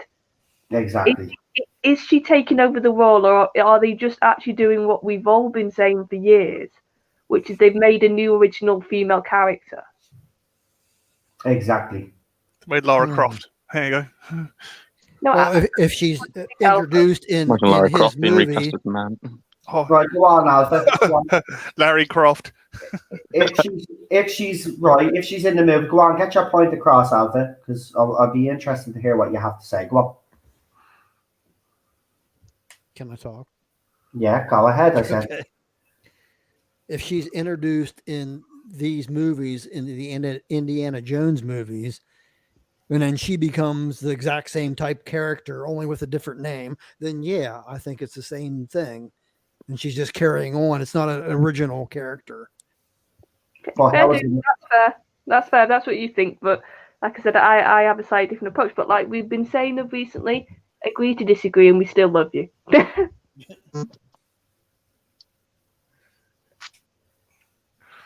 Yeah.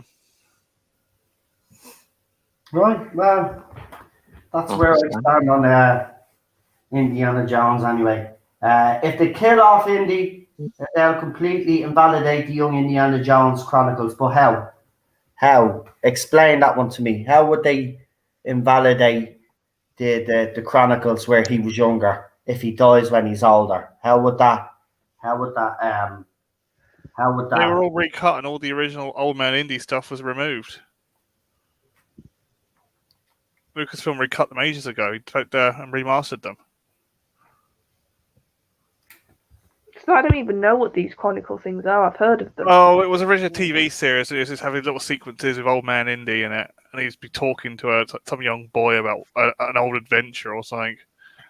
But they've recut. George Lucas has recut it all and removed the old Indy from it, and it's just turned it into like kind of hour-long episodes. Remastered some of it.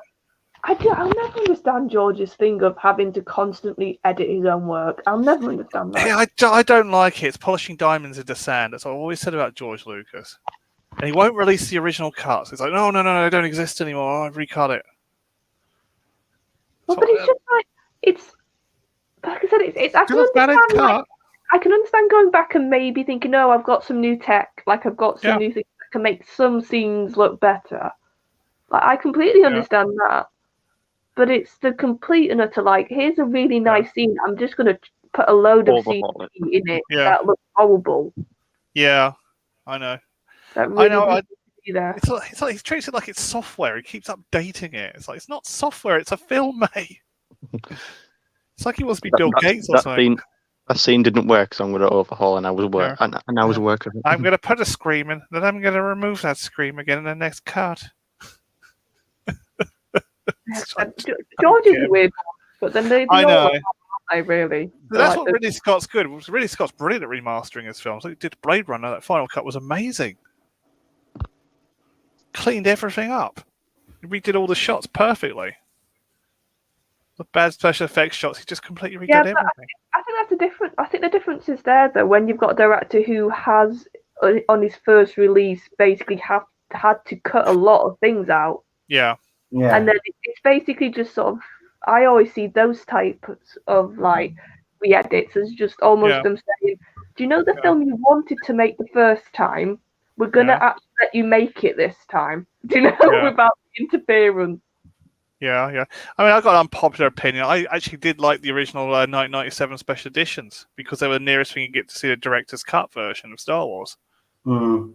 Even though all the horrible CGI in it, it's like, it was like, this could have happened. This could have gone nice. I didn't really like that bit, but it was like that kind of in depth. But I wish they would have still released the old version as a. I don't like it.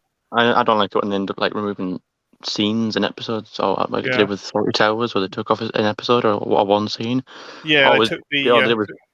Like a Nazi joke, or like, we don't like that. It's not appropriate for the era, so they just remove it.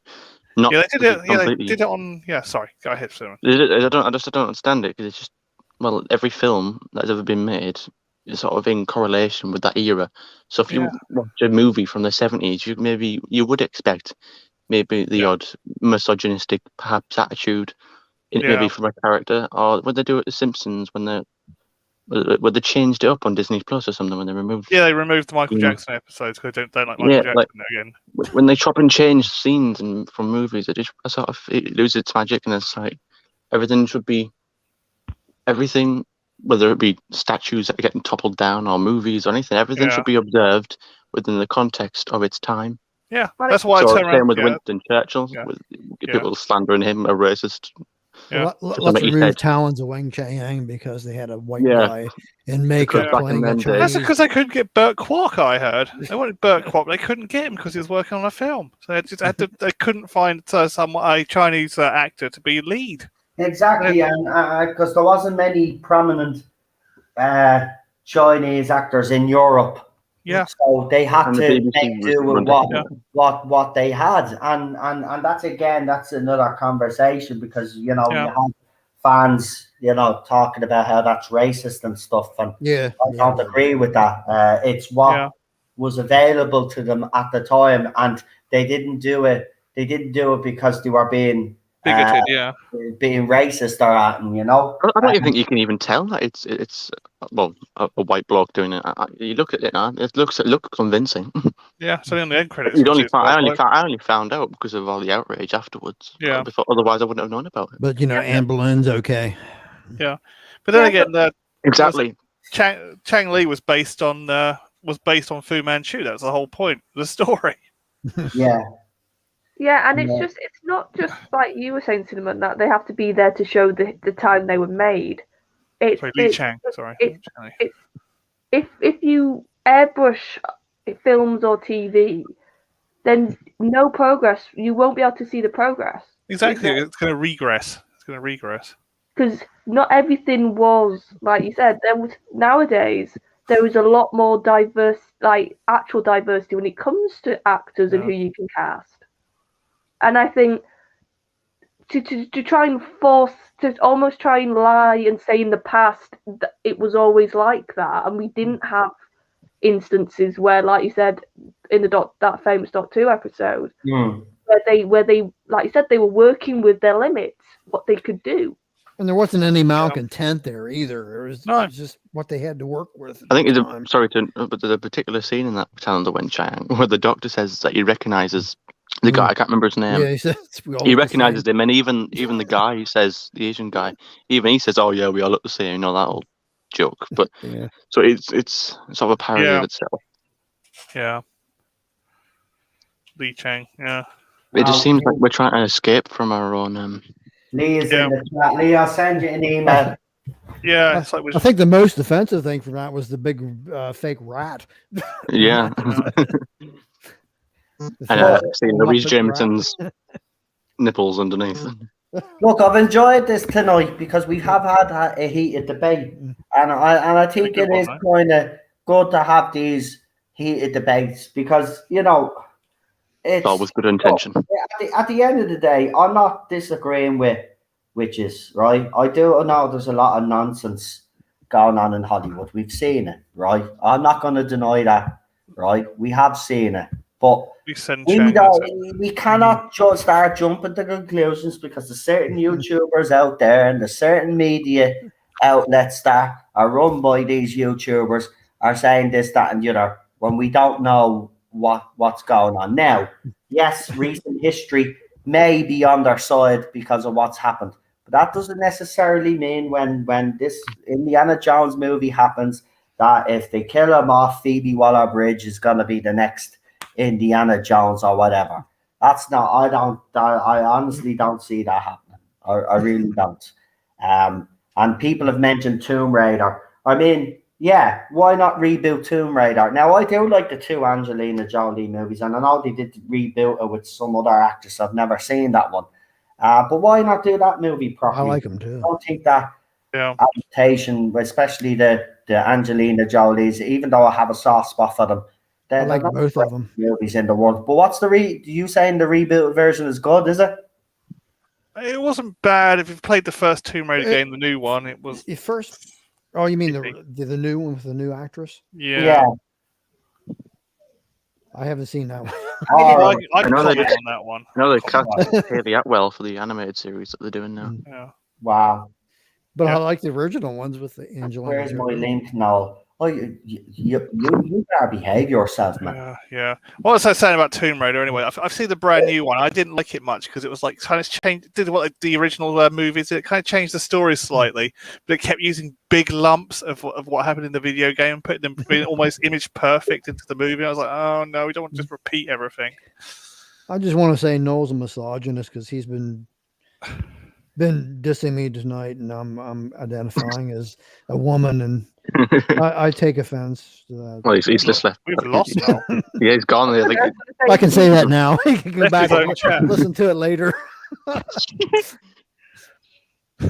Yeah. Speak your truth. You all know I'm kidding, right? Here, speak your truth so we can all hear it. He's joking, by the way, chat. I'm kidding. Oh, yeah. Good timing, though, wasn't it? Don't say anything. Right, I heard you because I have it on here. So you're being found out. You're going to be banned now for the next few weeks now for that. Alpha Omega's on the Istophobe ban. Right, here he is.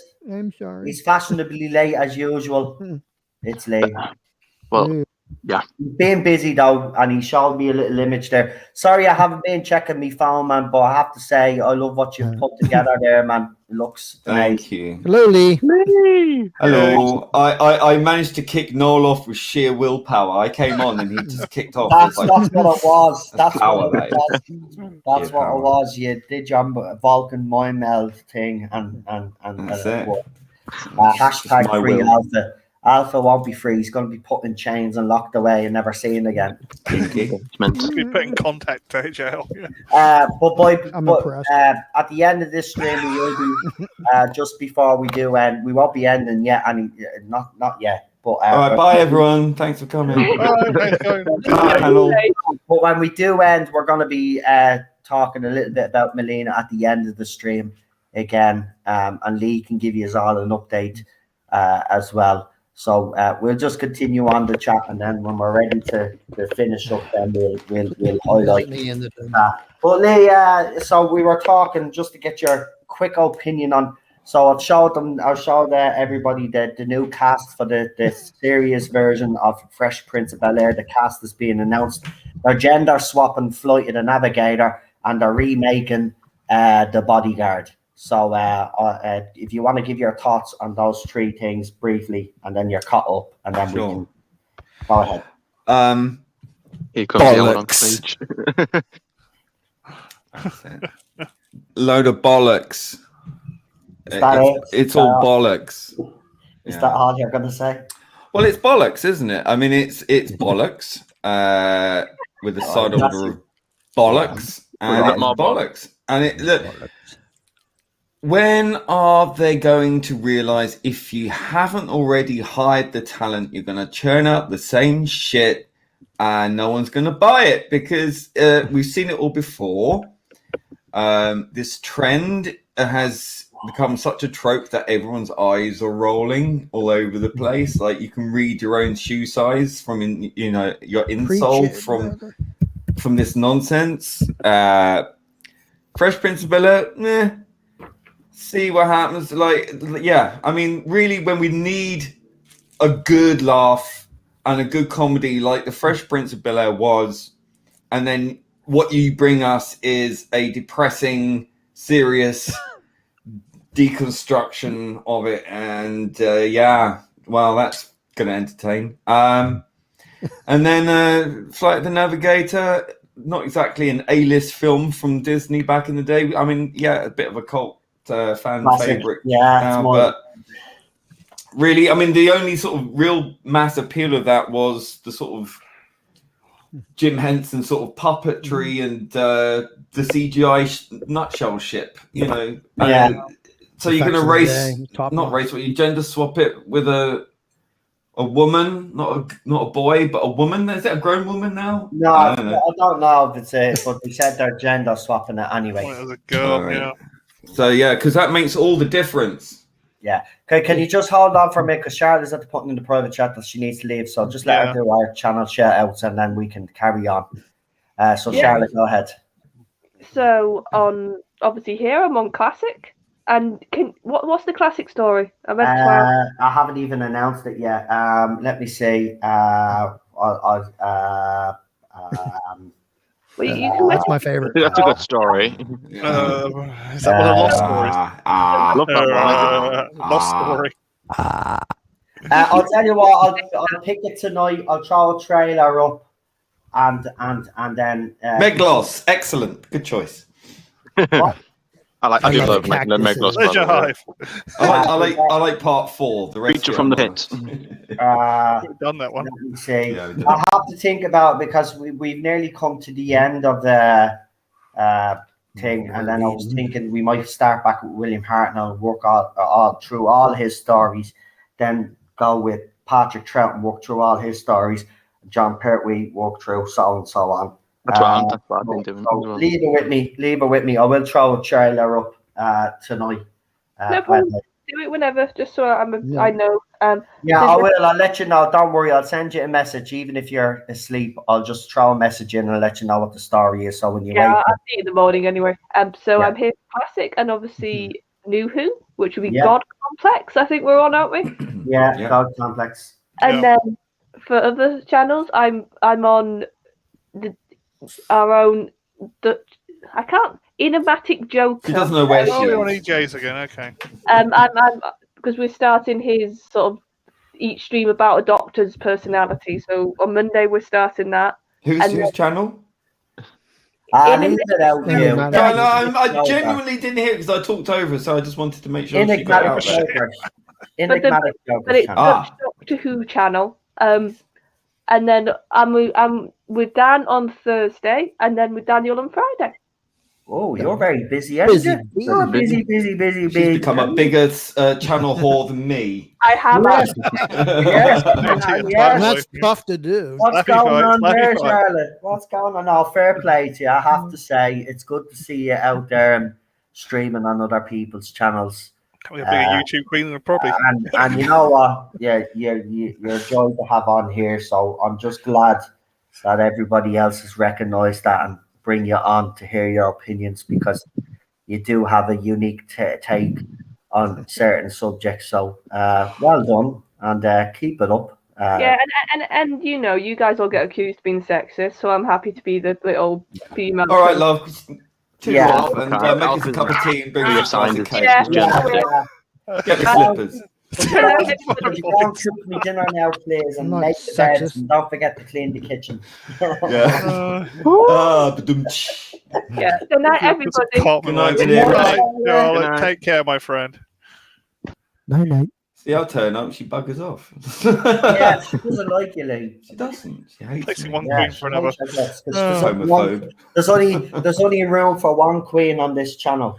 Oh, that's true. I'm here now. I'm only a semi-queen, mate. I'm only a semi-queen. Well, someone mentioned the Weekends. terror of the viroids. Voids. What's the matter with Yeah, you? whatever. Right, man. That's one of my favourites. You're a Doctor Who fan? Vagina I head. watched it the Well, other day. yeah. Have we done that? Carrot juice. Carrot juice. Carrot Yeah, juice. no, we haven't, because you don't like Colin Baker Zero. Oh, Who that's That was one of the better ones, though, wasn't it? I liked it as a kid, you Yeah. know, so I thought it was one of the better ones, but that was back in like 1980, whatever it was, 4, 5. Oh, right. That was when it went. Because That's we just when it haven't was done going much soft. Colin Baker, and I refuse to kind of do them. We'll do Colin Baker tomorrow. So I don't care Yeah. what you're doing because I can't be here. right. Wow. You're banned. I don't care if you suffer, I'm not going to suffer with you. No, I got to work again starting Yeah, tomorrow. but nobody asked you, so shh. Cue Yeah, I just thought I'd throw it out there. Yeah, so we'll do that story. So I'll throw up the trailer later on so everybody knows No, gratis for the chat. what it is. If 2 there weeks. is a bloody trailer, there is for it. Oh. That I can find. Terror of the hemorrhoids. Of course, Matthew was going to put that up. But yeah, Terror of the Vegavoids. I think we've covered the reboot and the remakes stuff now, and it got a little bit heated there. Have we So talked about let's- Star Oh, Trek? it's bollocks. So you missed it, yeah, you missed it. It got kind of quite heated at it. So we like to have a good, decent debate on this channel, and there A certainly was. mass debate. But I wanted to ask, because we do this kind of section on It's a the doo-doo. channel. So I'd like to go around the whole panel and ask you to recommend TV shows or movies that you haven't mentioned already, right? Because Sicky is mentioning the same shit every week, right? Blake So- Seven. So, Doctor right, Who. your band, Yeah. your band. Yeah, Blake Seven, the female reboot. Is that what you're recommending? All female reboot. No, because that would be like living Honor death. lives. I'm just Oh, winding Lee up there because you detest the fact that might be. Blanche. It's not so much an all-female Blake Blanche Seven. is It's an all-female Blake Seven written by Chris Chibnall. That would kill me more. Yeah, that's Launches 7 of Honor lives. what we Worst should of actually all. make clear. It is, yeah. Yeah, So no. what I'll do is I will ask is all on the panel, and since Lee has just joined us, if there's any other TV shows or movies, even a new movie or an old movie out there that you think people mightn't have seen that you would highly recommend, this is your opportunity to do so. And if you do mention Blake Seven again, I'm going to have to remove it. Okay. Well, I have to say that I've for the first time I've put it off because I don't like zombie things generally. I find them really tedious. But I've really been enjoying on Netflix Z Nation or Z Nation. It's actually really good. It's really fun. Great characters, great little squad that goes around in the zombie apocalypse, and you've got this guy who's got the antibody in his blood after being subjected to terrifying experience, and he sort of, as it progresses along, he sort of becomes sort of half human, half zombie, and has these powers to control. So it's really interesting. It's insanely over the top and daft as fuck, but it's good fun. It's got a few woke tropes in there, to be honest, but the characters are really good, really compelling. Great little stories, little adventure. I really enjoy it, so I can overlook the sort of slight eye rolls. Yeah. But I mean, it's not over the top with that yet. Anyway, right. I'm only on series 2 at the moment, so I've got a lot of catching up to do. But I've enjoyed it so far. It's really good. When you say woke, do you mean like non-binary zombies or? No, they're just, regular fucking zombies. No non-binary ones as yet, but, when was season? Whoops. When was season? Vegan zombies. Eating plants at a bit. Don't give them ideas. Don't ruin it. Right, so there's a few elements in it, but the writing is so good that you kind of... It's the characters. Right. The stories are really... like silly, like over the top, and they just stretches your believability somewhat. But it's a zombie thing, right? It's how serious can you make it, really? Unless it's one of the classics. But it's good fun. I enjoy it. So if you haven't watched it, I would recommend it. At least up to series 2 so far. I've liked. So let's hope it's a good one. Also, I think Rabbi talks about it a lot as well. Raised by Wolves, which is one of the most science fictiony sci-fi TV shows I've seen in a while. In a long time. Not Dances with Wolves. No. It's a very strange story. Again, as Rabbi says, there's a lot of woke tropes in there, but it's done beautifully well. And all the things in there on paper would make you think, oh god, I'm not going to watch that because it's woke. But you actually watch it, it doesn't dig down on that stuff. It's just on paper, right? But the actual performances, the actual story, the complete science fiction elements are absolutely intriguing. It keeps you hooked. It's really intelligently written. It's very, very, very well crafted, beautifully directed and written. What can I tell you more about it? Well, don't give too much away because you want to keep people, at the same time, you don't want to give too much away so people say, oh, no, that's not my type of thing, Yeah, I mean, it is that good, Right. What else? Oh yeah, by the way, it's also I think it's produced by Ridley Scott. Oh, right. Kind of. He's a good producer. He's always good. No, it's really good. It's really. I mean, it's not like his more recent film work. Let's put it that way. It's just really good science fiction. A very compelling story, and yeah, I enjoyed it. It's coming up for a second season, and of course, I have to say you have to watch Barry.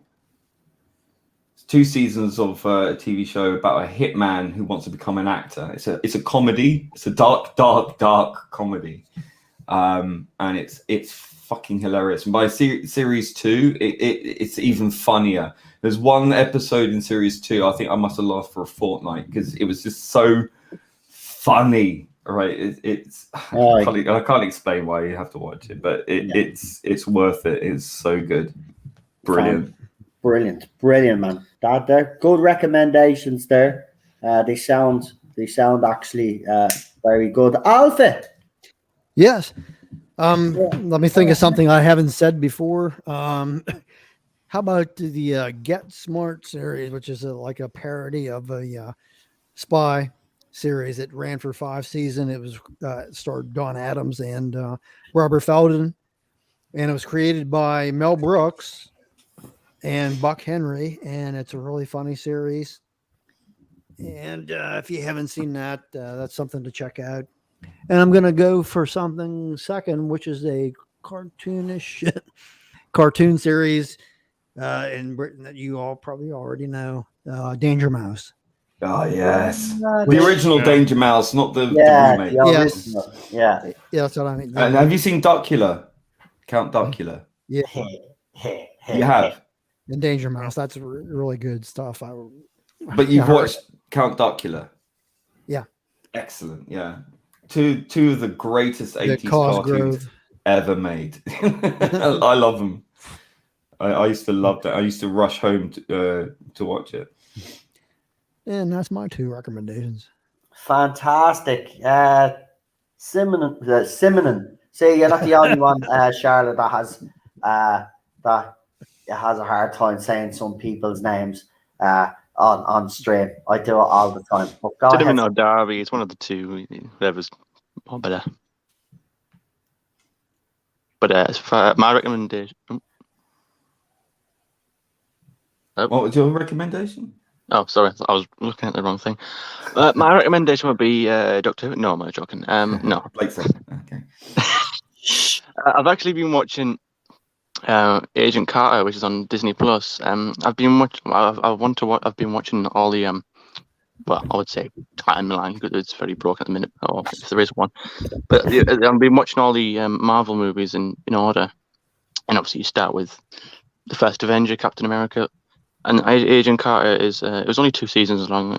It did get cancelled because of low ratings, but I just watched it and I thought it's one of them shows that not many people talk about, but it's got quite a lot of cult following, and I found myself really enjoying it. And I'd finish watching episodes and I'd sit there and think, oh, I really want to know what happens next. So I'd watch the next one.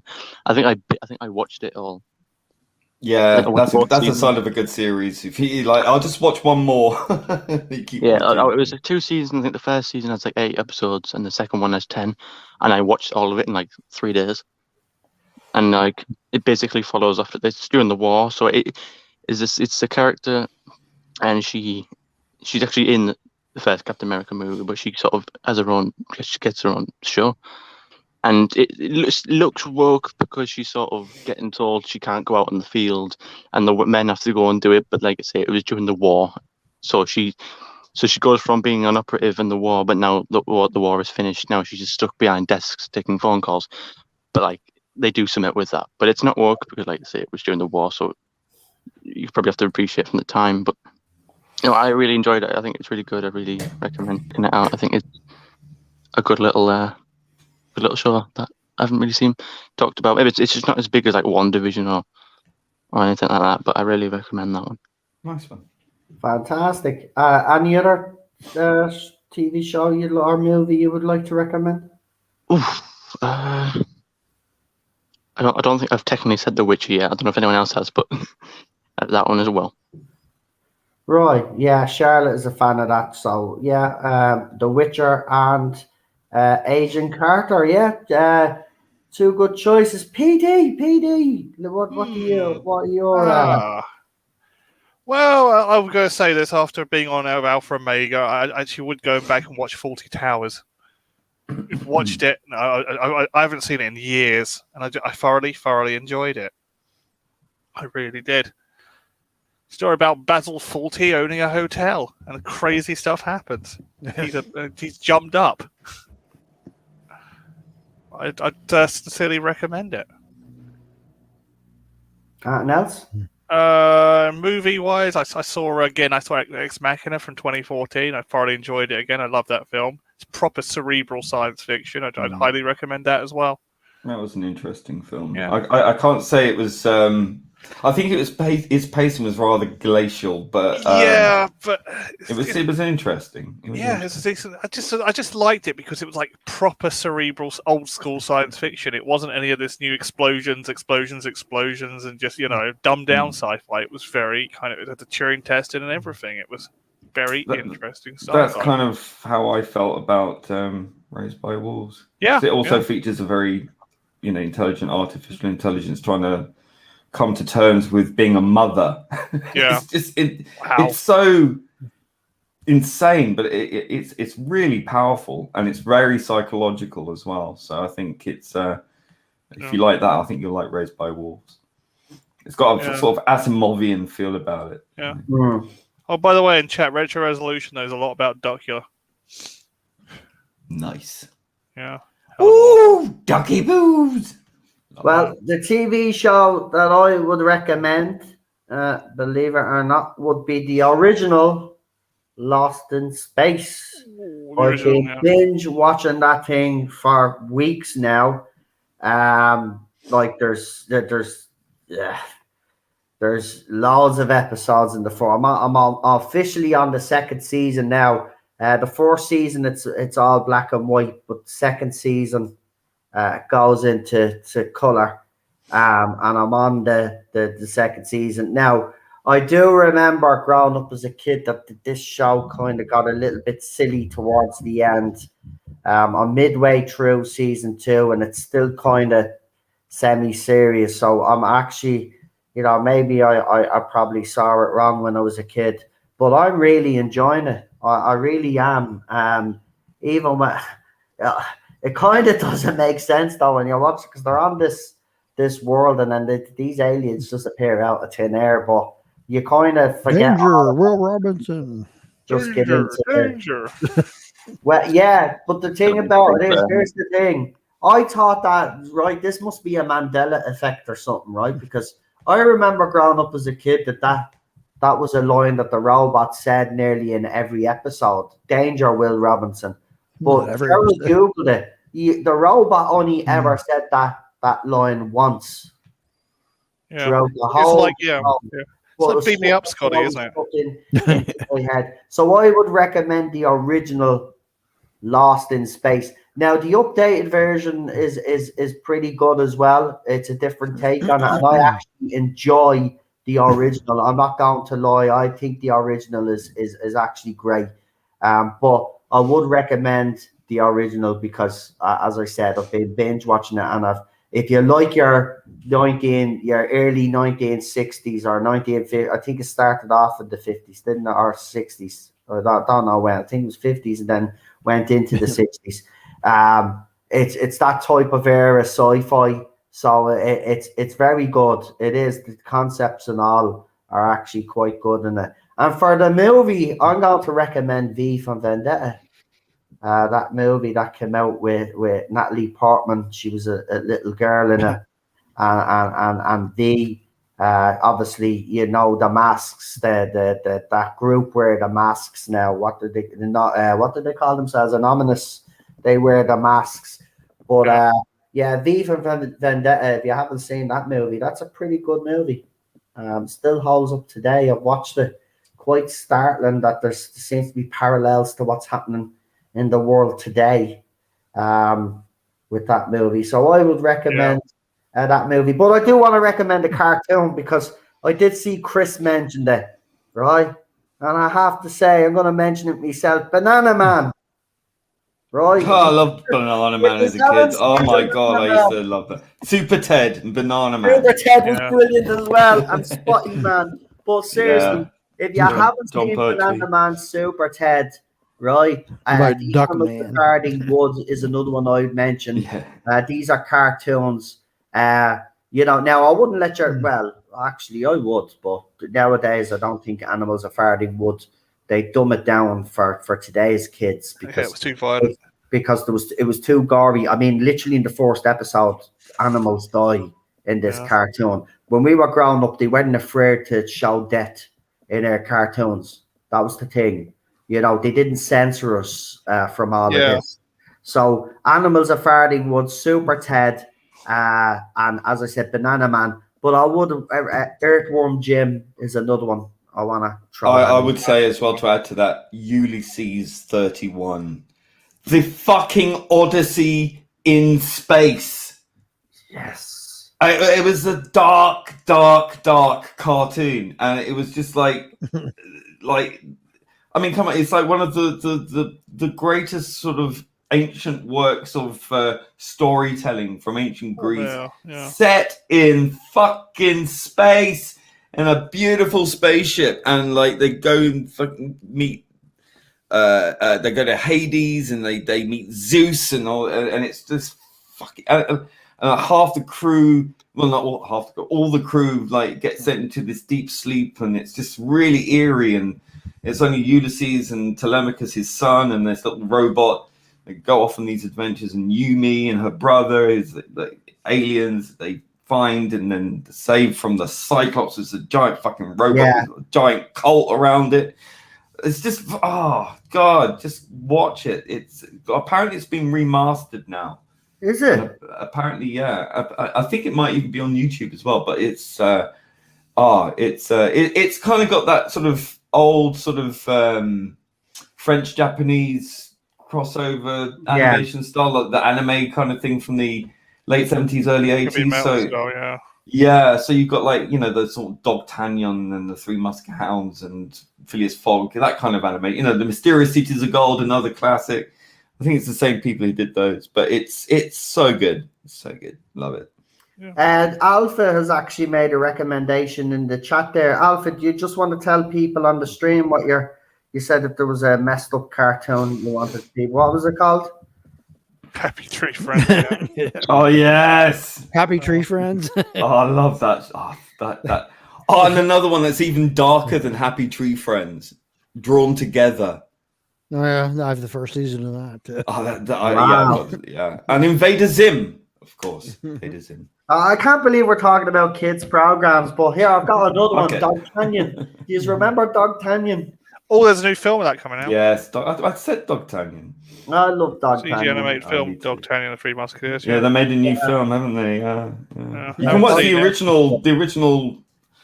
I think they condensed the series into a film on and put it on YouTube. It's not the best quality, but it's there. Yeah, cool. Yeah, I love that. I did. And I'd recommend Buck Rogers as well. Actually, forgot about that TV show. Grew up with that as well. I don't think we're doing this segment again. We're just going to recommend everything now. No, it doesn't matter. That's it. I mean, look, there's so many good stuff that we grew up with. It's good to talk about these things because people say that we're always negative and stuff like that. Yeah. We're not. We can love things too. We can love a lot. Exactly. We can love a lot of things. We did. We grew up. I promise you, we can love. We have a capacity for loving things. Leave us alone. Terminator TV series was okay. Yeah, Sarah Connor Chronicles. Yeah, I liked the first season. Did like the second season. I love the real Ghostbusters as well, and Teenage Mutant Ninja Turtles. Was it Ninja Turtles? Yeah, it was Ninja Turtles. It was Hero James Turtles Belushi in the movie. Yeah, that was John Belushi in the film, playing Slimer. Cut his credit. Mystery He wouldn't be anonymous. Yeah. Know that. Yeah, John Belushi. I tell you, man, when you actually look back through our childhoods, folks, we actually did grow up with some great TV. Now, a lot of the TV I was growing up with during the 80s was a lot of repeated stuff from the 70s and the 70s. But, I mean, that's how I got to see the original series of Star Trek growing up because it was repeated, you know? Kept rerunning it. So, yeah, Buck Rogers was the same. Do you remember Chips? That was a good one. Chips was yeah. Just wait, though, getting around to messing them all up again. So, the 2003 Teenage Mutant Ninja Turtles is surprisingly good. I haven't. Is that the cartoon, or are you talking about the? No, that wasn't the movie with Megan Fox. The movie with Megan Fox, the first one, wasn't actually bad. I have to say, I did like that, and I liked the way they did the different origins story for that as well. It wasn't bad. It's just the second Portals. second one was a bit of a letdown, but I did like where they were going with it. But Oh yeah, I quite liked the 2003 animation as well because it kind of covered more of the movie than the series.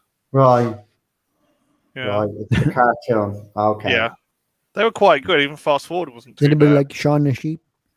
Oh, my mum loves Yeah. Shaun the Look, Sheep. Oh, Shaun the bleeding sheep, get away, man. It's funny. Christ. Do you know, I can't talk because I used to sit there watch Dora the Explorer with me bleeding daughter and all, and Lazy Town. That's what I mean. These kids don't know, even my dog don't know what good quality entertainment was, man, because that's the crap they had. Bleeding Barney and fucking Lazy Town and whatever other bleeding. You are a pirate. Yeah. I tell you, I man. got like three seasons of Shaun the Sheep. It's freaking funny. It's like, Yeah. I know they stretch the material out for that long. Oh God, I tell you. There's a movie. There's a couple of movies I think out for Vegas, Shaun the Sheep. oh, I have the movie. Animaniacs. I forgot about that. Oh, that's a good old Pretty one. big back in the day, yeah. Animaniacs. Of course, you'll never beat the Looney Tunes cartoons or the Tom and Jerry. I'm sorry, but for me, they're the pinnacle of cartoons. Tom and Jerry. You know, obviously, what you call it, Scooby Doo as well. That was pretty good. I like the movies as well. I'm not gonna lie. I like the Scooby Doo movies. I thought they were good. Yeah. My daughter she grew up with them, so you know when I used to take her for the weekends, our mother used to have her DVDs there, and I'd have to play them all day. Like it wasn't just watch them once, like and over. I'd say, right, love, that's it. Right, we've watched about movies. No, Daddy, I want to watch the first one again. So I'd have to put the first one on again, and I'd literally watch these films about 10 or 15 times a bleeding over the weekend, man. Scooby-Doo, I was Scooby-Dooed out, I was, by the time I'd bring her home. But yeah, I have a soft spot for those movies, I have to say. Spider-Man. See, I didn't watch any of those animated series. I never watched Spider-Man or X-Men. Because I could be wrong, but they weren't big in Ireland, so I don't know if they were big in the UK, but they weren't, those types of shows weren't big. They were kind of more bigger in America, I think, personally. So I never watched the cartoon of Spider-Man or... Well, the slightly modern version, that was like 2009, I believe, but that was only for one season, I think. So yeah. Rainbow retro resolution. Rainbow was the puppet, wasn't it, with the zip mouth? Yeah, Am I Zippy right? Bungle and George. Yeah. If you want to laugh, go and look up the what is it? The Christmas card episode of Rainbow. That's hilarious. They did it for an adult Christmas card. I used to work for a TV company. I used to get like all the departments, like all the shows, used to do like these little kind of Christmas card episodes. They used to be like rude or lewd or just to take the mick out of something. And the Rainbow did one. It's absolutely hilarious. Recommend going and watching that. It was shown on TV awful years ago, back in the old days. It's quite lewd. You can find it on YouTube. Yeah, there's a lot of stuff I've noticed popping up on YouTube that YouTube don't seem to be pulling down. Yeah. There's a few movies and all on YouTube now. It's weird, it is, because we get copyright claimed or the limited for sharing a few seconds of bleeding music now, and people are literally putting full movies up on the platform. I don't know. It's ridiculous. Yeah, I know. It's weird. Yeah, I mean, look, there's some great choices there. Again, as I said, we grew up with some great stuff, and not so good stuff. I would have to admit, but it was the best of times. It was the worst of times. Yeah. Okay, Charles. Yeah. That's the one. Yeah, I was a big fan of the Flintstones as well, actually, and the Jetsons. Do you remember the crossover that they did? I never saw that, but I know it happened. Yeah, crossover was good. Actually, Tom and Jerry ended on a very dark note. For anybody that doesn't know, Tom's girlfriend breaks up with him, and I think Jerry's girlfriend breaks up with him, and they're literally sitting on train tracks, and there's a train coming, and the cartoon just ends. Wow. It's how Tom and Jerry Jesus, that's grim. the ended. So yeah, there's always been speculation that Tom and Jerry committed suicide. Yeah. Like, When was that, Noel? Because of the movie, they start talking to each other. Was that before the movie? Well, I seen that in the 80s. So, but those cartoons were out. Those cartoons were made in the 60s, I think. Wow. But yeah, that's how Tom and No wonder Jerry. MGM wanted to hide that one. That'd be quite. I can imagine that'd be quite. Well, not triggering, but like that's quite deep for a lot of people who have gone through experiences like that, where people have like had That difficult. was sad. It was. You can actually. I don't know where I watched it, but I found it a few years back because they don't show it. They don't actually, they still show the old Tom and Jerry cartoons, but they don't show this episode. But I managed to get my hands on it a few years back, and I watched it, and it's all the way through the episode, right? You can see that something's going to happen. That Bum is depressed.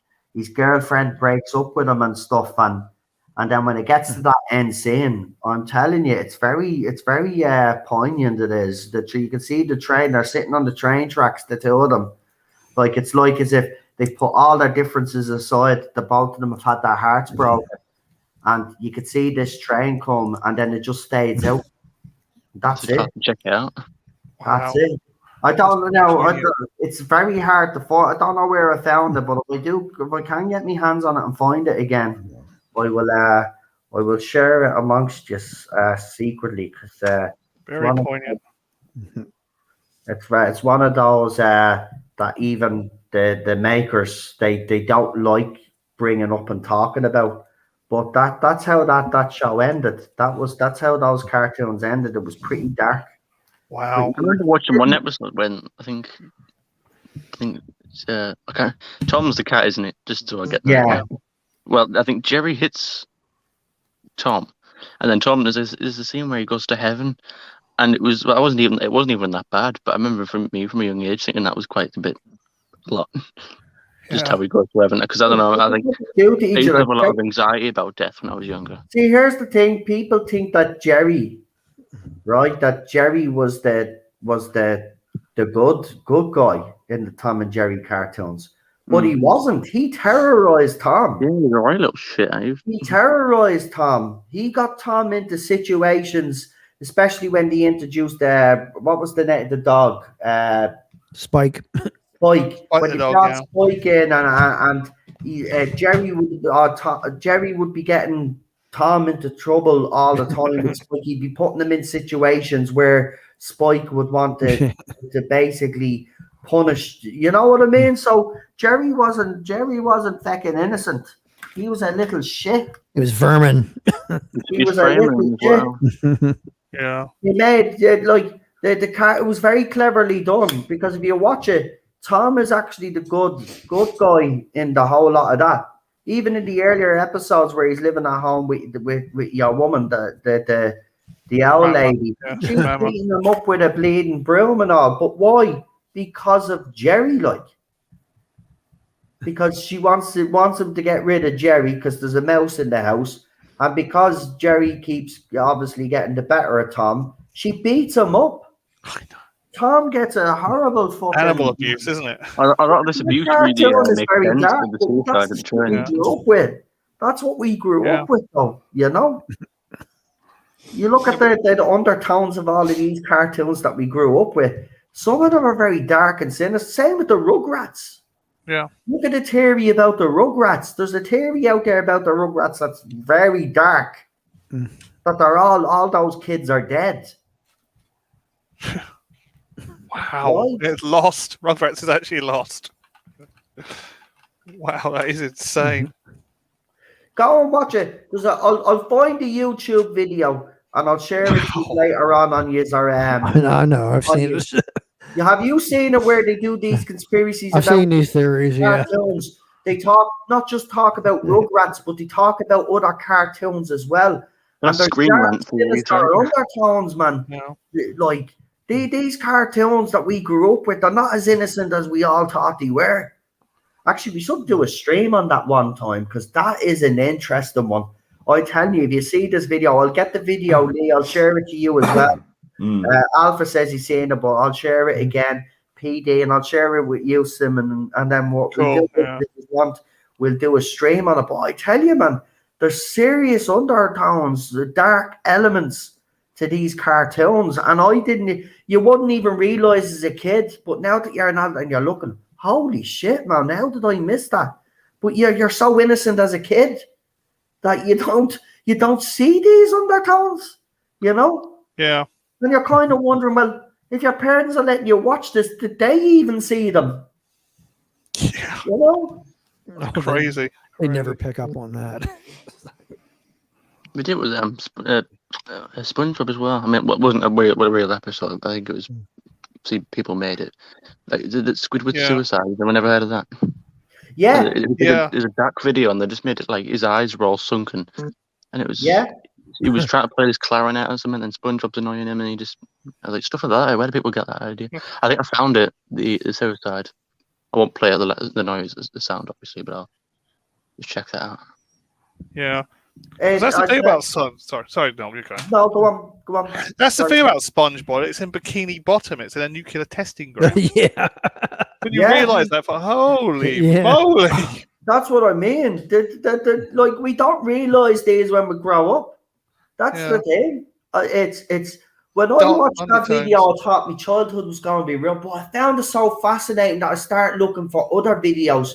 You know, so this YouTuber does 10 of the most. I think it's 10 under the scary undertones of cartoons that you grew up with, or conspiracy theories that you never these cartoons. Yeah. But then I start looking at individual videos of these conspiracies and these undertones, and I tell you, man, you go down a rabbit hole. I was like, oh, the Rugrats one really got to me because I was a bit older. But my little brother loved that. But I love the Rugrats as well. I have to be honest. I love that cartoon.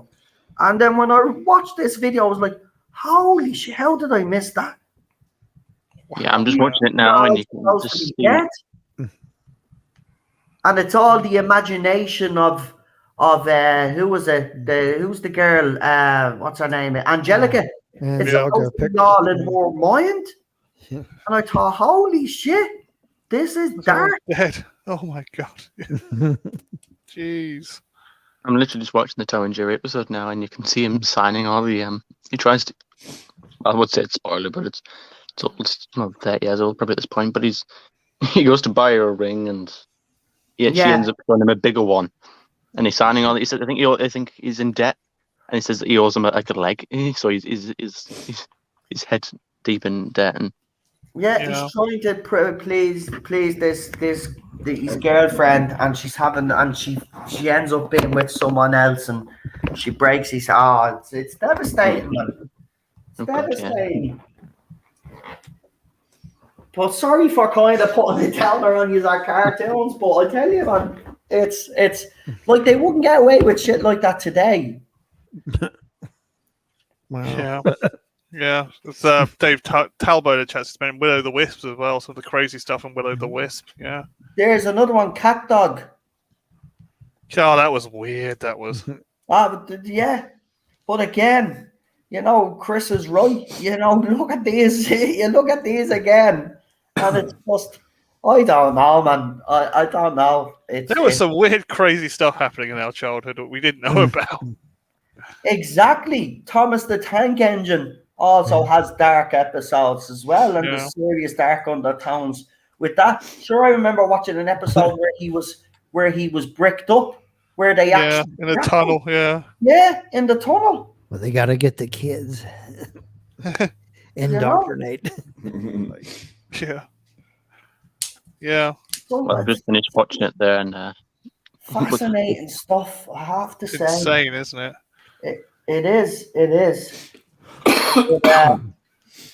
But look, Oh, rhubarb and custard. What the hell is that? Crazy. the magic I love- roundabout. Fryers, yeah. Is that a British thing or something? Yeah, That's yeah. a very British thing. Yeah, that was great. The theme tunes. Yeah, no. Great. Ren and Stimpy was another one as well. That Oh, was, that lovely. was crazy. And cow and chicken. yeah. Love cow and Yeah. chicken. What was the other one as well? With Brainiac and Pinky in the Brain. Pinky in the brain. Yeah. yeah, love Pinky in the Brain. That was has psychotic. that has a conspiracy as well. That Pinky obviously is He's the Right. brains. Pinky's the brains. Yeah. Definitely. Yeah, Rocco's Modern Life. Oh, that was insane as well. Yeah. like I tell you, man, it's yeah, and in an Captain episode, Caveman. That's another one. they're unknown as well. In an episode of Thomas, he goes to the train junkyard, which is basically a graveyard for trains. I know, yeah, that's the thing, man. That there's some these characters. Oh, that was psychotic. So Round the Bend. Did anyone see Round the Bend when they were kids? That was Yes, insane. yes. To take the mick out of everything. It was like literally spitting image for kids. Wacky Races is another one. Says retro Catch the pigeon. resolution. That was Catch good. the pigeon. Catch the pigeon. And Alf, the TV show Alf, Yeah, then used to watch sinister as well. Because remember, Alf was taken away by the government, and we never knew what happened to Alf That was the either. last episode, wasn't it? Yeah, people were saying, was he experimented on and all of this? Because the government took him away. Like, we grew up with all of these things. I'm like, holy shit, man, what the hell? Well, he didn't want to eat cats, so Yeah.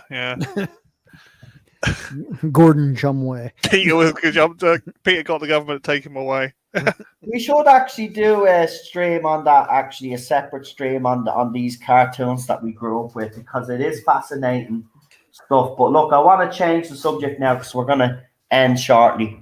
And of course, as you all know, Melina, Lee has been talking to Melina, but Melina, as you all know, for anybody that isn't privy to the situation, so Melina, who's been on these panels, we've all gotten to know her, was bullied offline by, she was dogpiled on, and she left social media, and she was in a bit of a state. Now, Lee has been talking to her, but I just want to give you an update. So, Gobby Guy has told me now he has received 9 videos so far. So if anybody doesn't know what we're talking about, so basically we've asked people to put a little clip together saying we stand with Melina. As we said, you can use an avatar. You don't have to show your face. Send it to Gobby Guy. I'll have a couple of videos up on the channel already that has the links to his email address on his YouTube channel and on his Twitter account. So far he's received, I think he said he sent a message there. He's got 9 so far. That doesn't count mine and his, as he said, he hasn't done his yet. Mine. And Lee is working on something special as well, which he showed me a little preview of, which is brilliant. Lee, again, you're well done, man. And I have to say to Gobby as well, what a great idea. Yeah. You know, to get together and to do this. But Lee, would you like to give everybody an update, because you have been recently talking to Melina? How is she getting on, and is she feeling any better, mate? Yeah, yes and no. Right. Up and down. Yeah, very up and down. I mean, I spoke to her today for about an hour or two. Yeah, she's got a lot going on top of all of this, you know, and she told her friends about this, and they set up a Twitter account to see what was going on. They saw what was happening. They mass reported a load of people, but they sent her some screenshots, and that sort of sent her over the edge, because it's upsetting, you know. There was one where it showed one of them with the one that the bloody starry-eyed girl, and his friend was posted a meme of a bunch of happy-looking chaps celebrating that they'd. What was it? Let me have a look again. I want to get it absolutely right. So this is after they were told that she was attempted suicide. Oh, do you want me to put up the screenshots, mate? Do you want me to put up the screenshots? So I'll put them up to show people. To show who these people are. Do you want? Send them to me on our chat. Just send them to me on Twitter, and I'll throw them up there. Yeah, let's show them, because there's no look at these people are on a public platform. I don't know, mate. I don't know. Up there for everybody to see. So let's show everybody on YouTube what being allowed to break too many rules. I think that's their problem, right? Because I've seen some of the comments there tonight. Absolutely disgusting. Cowards is what I'd call them. These are cowards. Right, he's blocked us. Guy called him, and then he's going, he's continue and to kind of come out with the insinuation that Lee is basically what was it? Not dramatizing it. What was the word they used? What was the word they used? Using it for clout. Yeah.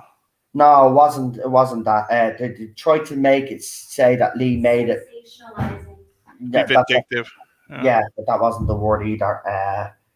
What was said? One of them said, "Oh, you're being a bit not what was the not extremist? It was you're over exaggerating would be the word. That wasn't the word they used, but they tried to basically say that Lee was gaslighting you, basically. Yeah, they were trying to make it that Lee was trying to make it more worse than what it was." But, exaggerating. Yeah. But I would challenge them really to sit down on the phone with her for 2 hours, listening to her crying and going through all the shit that she's going through on top of what already happened. I would really challenge them to sit through and listen to someone in tears, crying, explaining how she was driving in her car and was just looking for a place to end it all. She has I think it's not bipolar, but it's BPD. It's a different thing. Personality disorder. Yeah.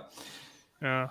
And on top of that, her mother passed away not that long ago. Her cat passed away not that long ago, and her father's now sick with kidney problems.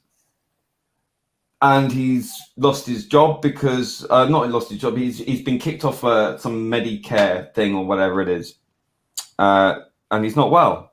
He's not well. So she's got a lot of shit going on, and this kind of stuff. I don't think people understand. You know, they're very quick to accuse people of harassing them and bullying them. It's like, no. The reason why we're doing this is because we are fucking angry. We've had enough. We've had these people involved in a 3,000 plus hate group on Twitter. We didn't do that. You lot did that. And we only ever really defended ourselves. Now, of course, there are going to be some bad actors out there on, you know, who don't like the current era or whatever, who are not anything to do with us. Right? You can't tar us with the same brush because some fucking idiot is going after somebody for their opinions on this show, whether they like it or not. Right? I don't care if you like the current era or not. The point is that she was picked on, first of all, because she supported John Barrowman. That was the first instance. That's what got her notice. What also got her notice was her affiliation with us. And so they went after her. They went after her because she's low-hanging fruit. They don't tangle with you and me, Noel. Did the same with Charlotte as well and Starry. Yeah. So they go after the vulnerable woman. And then and how do we know she's vulnerable? Well, you don't. But that's the situation, isn't it? generally, I think if you find someone piling on, and it's one person standing up against a whole bunch of you doing the same thing, and all of this because she had an opinion that you didn't like. Now, I'm sorry, I don't care if you like the current era of Doctor Who. I don't give a shit. Good for you. Happy for you.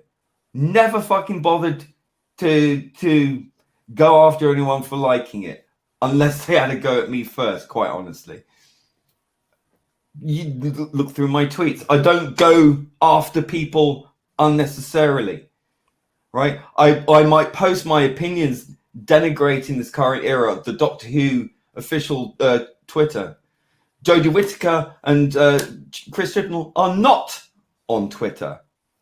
They are not subject to the same abuses on Twitter as individuals like us are. We don't have shit tons of lawyers, shit tons of cash, a wonderful lifestyle, all, you know, whatever, all the adulation, all the rest of it to protect us. We don't have any of that. And they're not on Twitter. Melina was on Twitter. And you people act as though no one can criticize an actor or a showrunner who isn't even on that platform. So we're not atting at them. We're not telling them to their face. We're just letting off our steam and expressing ourselves freely. We don't have to like it. But she didn't say, all she said was she didn't think Jodie Whittaker was a good ambassador for the show. Yeah, something that I actually said as well. I said the exact same thing and they didn't dogpile. A lot of people have. Funny how they only went after her, but they went after her big time. Like just tons and tons of people tweeting her and quote tweeting her. We even had one of the allegedly largest Doctor Who fan groups on Twitter go after her. Not once, not twice, not three times, consistently. All because they said, and their reasoning was, and this was Doctor Who Online, by the way. Doctor Who Online said that her opinions on Jodie Whittaker were, quote, unfair. No, bullshit.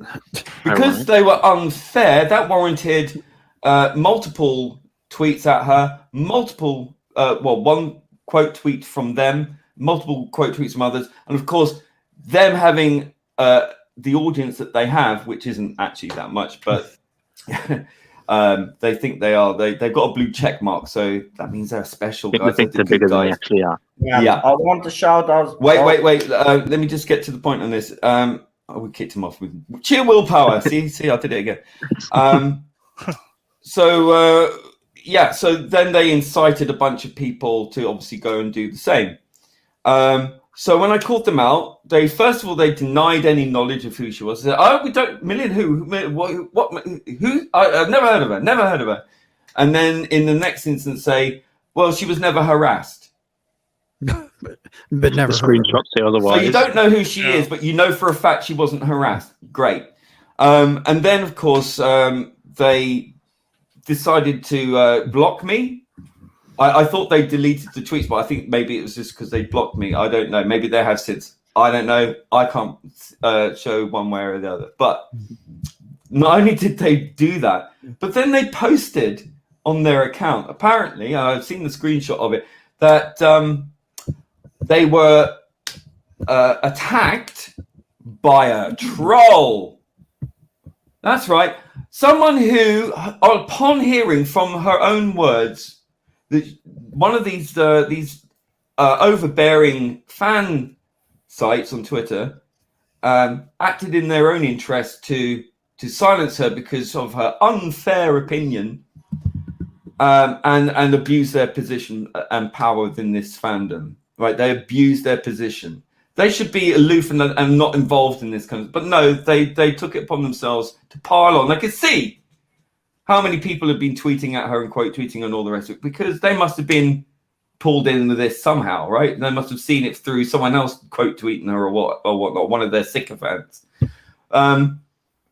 So and then of course that incited a whole bunch of other people to go, oh, these people are disgusting. Oh, these NMDs, the purple heads, Yeah. Face like a disabled toilet with all the things coming out of it. You don't know whether, to play Etch a Sketch with it or Love it. A face like a disabled toilet. I love that.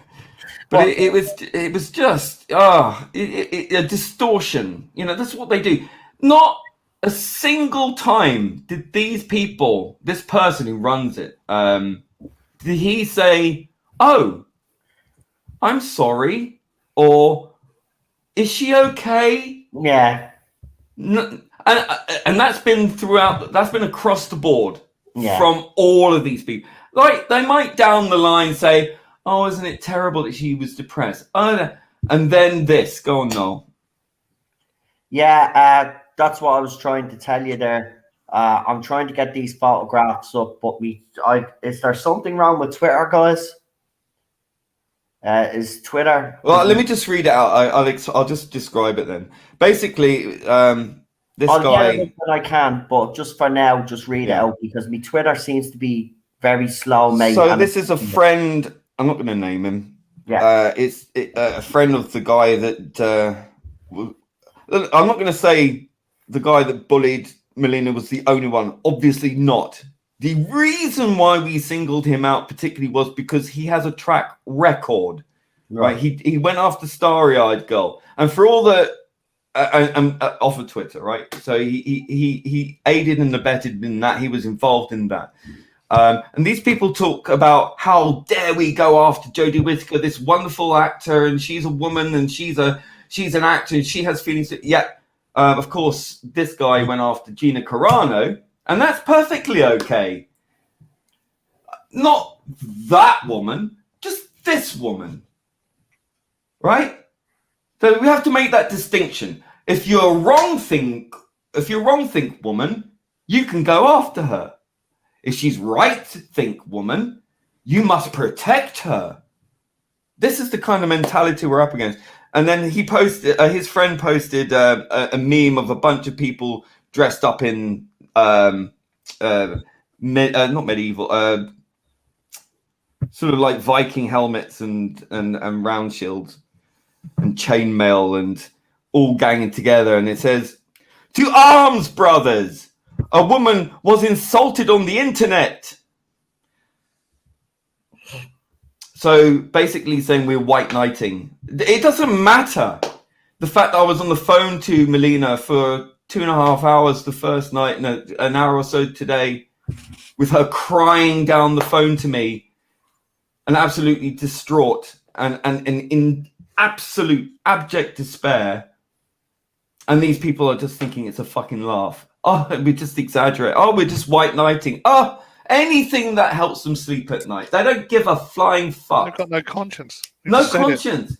They like to talk up a game about social awareness and consciousness and calling us hypocrites. It blows my mind, frankly, that these people have absolutely no self-awareness whatsoever and are quick to tell us how bad and how morally corrupt and all the rest. I've never claimed to be anything morally pure or the best. It's never have. I've made absolutely plain that I am not. But that's because I'm not insane, right? I know I am a human being with flaws. These people seem to think the sun shines out their own asses. And they're quick to point this out. And the fact that Melina is spending days and days in isolation over a week now, and still crying and still upset and still have all this other stuff that these people couldn't possibly know. But that's the thing. You don't know. I think everyone should learn from this. When you're targeting someone and atting them for an opinion, like we all do it. We all do it. But if you keep going at them, if you keep going and going and going and targeting them over and over and over again, that is seriously fucked up. Like if they come for you first, that's a red flag, right? You can knock yourself out. You know, if they invite it, you go. She didn't invite that. She just made an opinion. That's all she did. If you want to disagree, say, I disagree, here's why. Done. Exactly. No, Not this constant fucking hectoring and sanctimonious bullcrap and lecturing about how unfair on her. What about being unfair on Melina? And the price that she's had to pay, and not fucking one of you can apologize. Not one is man enough or woman enough to apologize. why would And they? even the apology that they try to attempt, they still blame on her. They twist it around and make it. her fault. Every apology Yeah, comes with a half apology, caveat. yeah. I'm sorry that blah blah blah happened, but she hangs around and says the wrong thing. She hangs around with the wrong people, and da da da da da da. This is why she's a bad person, or this is why she's influenced by bad people, and so on and so forth. Right? It's a complete negation of responsibility or accepting that you've done this. This is the logic leaping that they do, and they will find absolutely every thread that they can to try and stitch together a picture of how you, me, all the rest of us are the evil ones, right? We are the hypocrites because we go and bully. No, we never went after people ever. We only ever defended ourselves. I mean, for Christ's sake, this guy on Twitter earlier on, who's posting these fucked up videos of him sitting there googly-eyed and fucking out of his fucking mind, going on about how we're hypocrites and how we bully people and how we tried to get this woman sacked from Big Finish and all this nonsense. And it's like, how is she doing? How is she? Is she out of a job? Is she out of a job? No, she isn't out of a job. Is she crying for 2 hours for week after week? No. Oh, did she respond in any way? Did she complain about it? Nothing. No. Melina, on the other hand, is absolutely fucking destroyed by these people. But of course, those two things are the exact same thing. Do you not see, bigot? By the way, the woman that they were talking about, that was me. Again, they didn't come after me though. But that was me. So they're trying to blame other people. No, that was me. Oh no! It's my fault and everyone else's fault for still being your friend. All right. And listen, I think. Look, we tried to warn her of her association with Tom who had been bullying us. He set up was part of a 3,000 strong hate mob targeting individuals mercilessly for harassment. And we've got X amount of fucking Twitter suspensions to show. And she did nothing about that. She ignored us and went ahead anyway. And look what happened anyway, right? So she was openly supporting this. Yeah, right. And this was after Vance or one of his crew made some sort of threats against a young lad as well, which was ignored. And I think Big Finish, if she's not listening to us, Big Finish needed to know. They didn't fucking take any heeding. I informed them. I said, that's a problem in this woman supporting someone that bullies someone in the fandom, and now he's decided to drag all this up again. So I made the point, you mean Tom Vance, the guy that was bullying people and then got exposed for sending inappropriate text messages to young women out there? Is that who you're talking about? I will stand by what I did because at the end of the day, as Lee said, I was trying to make this woman aware of what Tom was up to, like we did with Mr. TARDIS and all. And we were ignored. And look what happened. And look what happened, right? And you're all fucking like that. You're all fucking insane because look at what you do. Yeah. Right? You justify all the time what you do. Every fucking thing we listen. When that not my doctor, whatever the fuck they were, the cult, when they collapsed, wasn't it fucking quiet after that? Did you see us go after people all the time? No. Only the people who were left fucking, stabbing each other in the back and showing themselves for what they truly were. And it's like, you gave us that. You had been harassing us for a year and a half. I think we were owed that. But after that, dead quiet. Even one of the fuckers, Doinkydek, the one who set it up in the first place, complained that there was no NMDs harassing anyone Well, funny that, because we were left alone. That was why. We didn't have a reason to go after anyone, because no one was harassing us or mocking us or coming after us. Exactly. We did not set up a 3,000 strong hate mob. We were individuals working as individuals and informing little bonds with each other to defend each other and ourselves and our friends from this horrible clique that just towered over us. But you know what?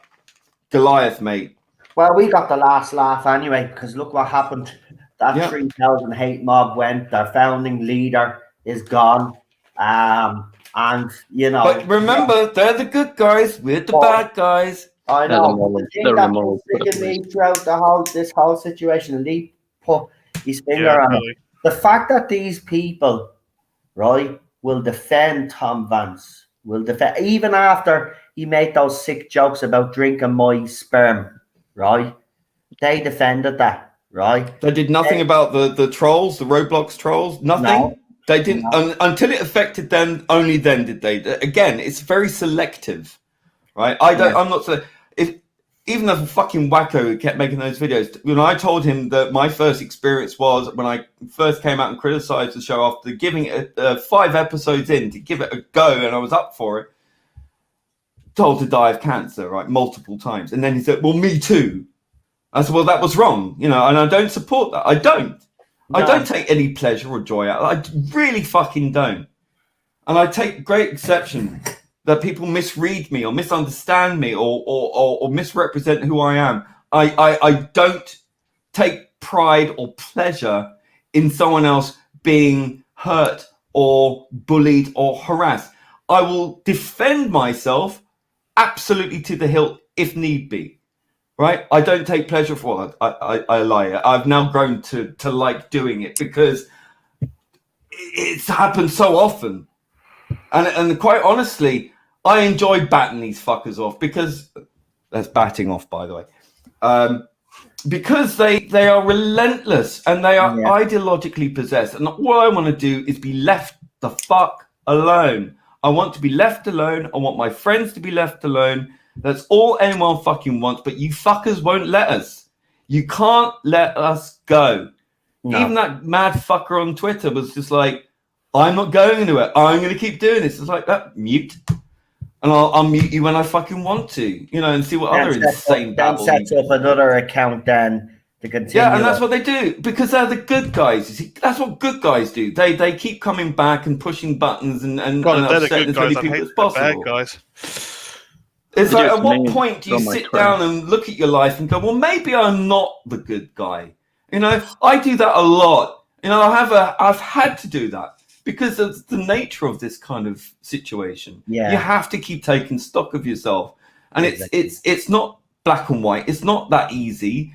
You know, the fact that I'm constantly having to do this when I'd much rather be making some fucking 3D fucking shit or music or watching a great TV show or anything else. But no, I'm always drawn into this. And then when I see a friend of mine that I've only just recently got to know, who was absolutely beautiful, she is a beautiful person. She's so giving and full of laughter and all this, and she's very honest and and that's the thing. She's very honest. They fucking can't stand honesty, and they did this to her. They piled on her like they just didn't give a shit. They didn't see her as a human being. They just saw her as the enemy, the NMD.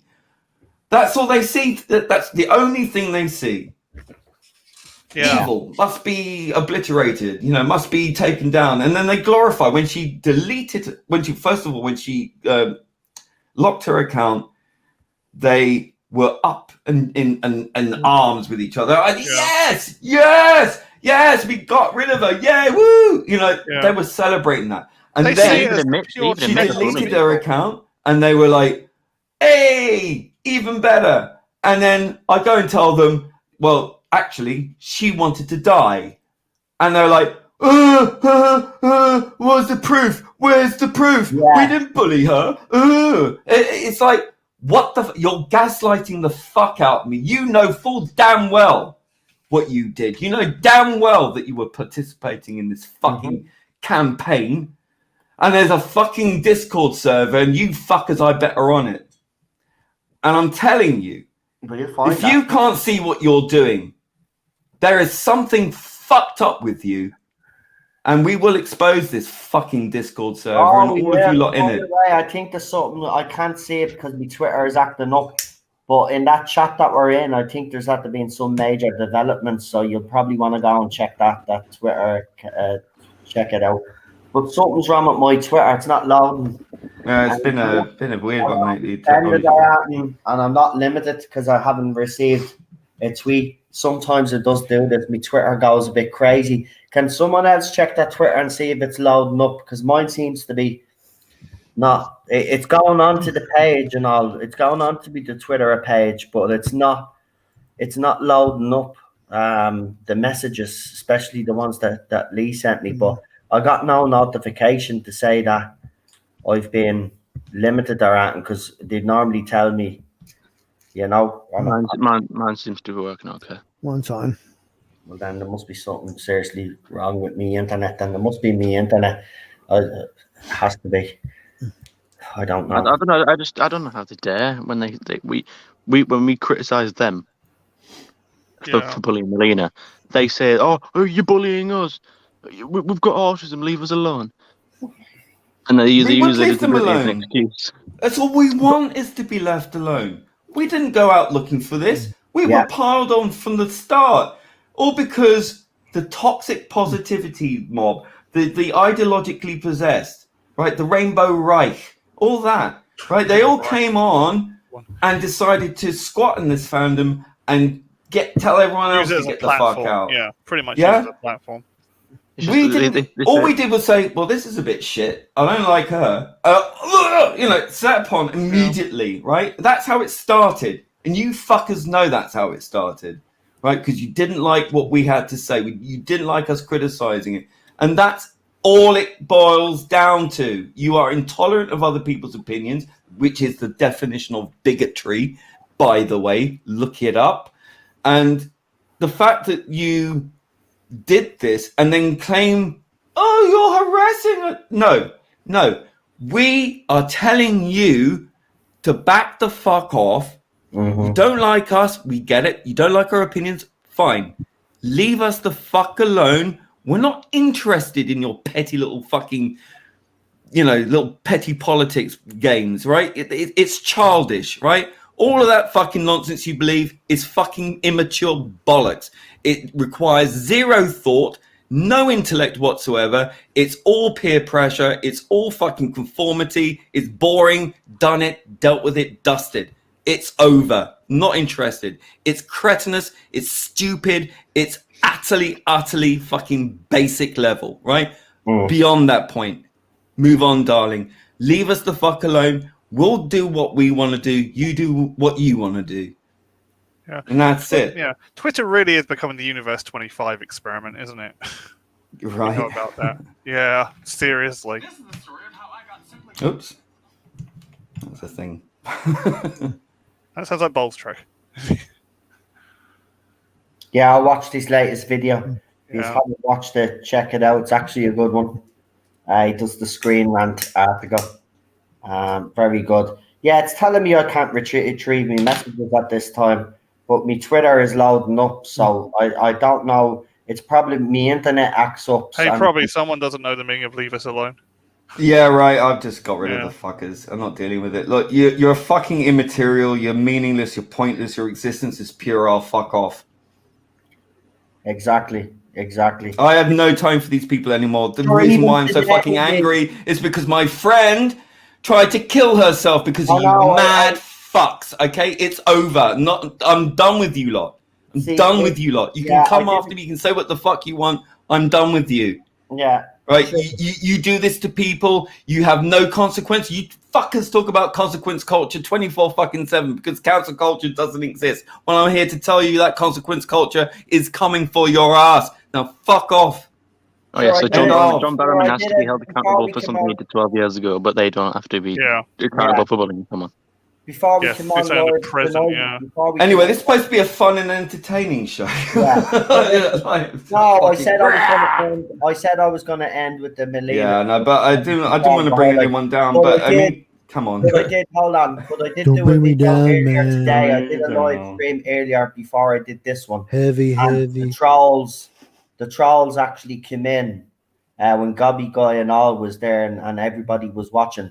I literally did the stream before I came live tonight, and that particular person that you're talking about decided they'd come into the chat Of under course. that account and several other accounts, and they tried to say that I was playing with Roblox trolls last night on me PlayStation. And even Gobby Guy says, well, I don't know who they are. Just two people, random people last night asked if they could play Fortnite with me, and he added me on PlayStation. They never spoke to me. They didn't have, we just played Fortnite, right? I don't know who they are, but they tried to say that they were Roblox trolls, but you're supporting Roblox trolls. Oh, No, what a fucking look! That's so fucking child. Look, that's like third-rate level nonsense, right? I know. Two-dimensional accusation, yeah. All right, it's like, oh, look at us, look, look, oh, it's not clever. I'm sorry, you just look fucking stupid. We're all They are fucking laughing stupid. at your pathetic antics, man. They It's are just like- stupid. They are stupid. no one's buying your bull crap. Oh, bitches. you just bought a hot dog, therefore you Well, must be an let's animal do this. hater. Let's bring this back to a serious Yeah, nature. no, I And mean. the serious nature is that a young woman was contemplating, and this is what I said yesterday, and I have to get this through to these people's heads. Yous nearly drove a woman to kill herself. That's what yous did. The Lee was not lying, and it was funny when you were told when you had said oh well, you were kicked off this platform for harassment and bullying and all. And Detroit said no, it wasn't. What did Lee do? He showed the screenshots. He showed the evidence. That shut them up, right? Again, right? Oh no, he came back and said because I said because I was told he was kicked off 4 times. Right. I don't know, maybe he was, but I had evidence of 2.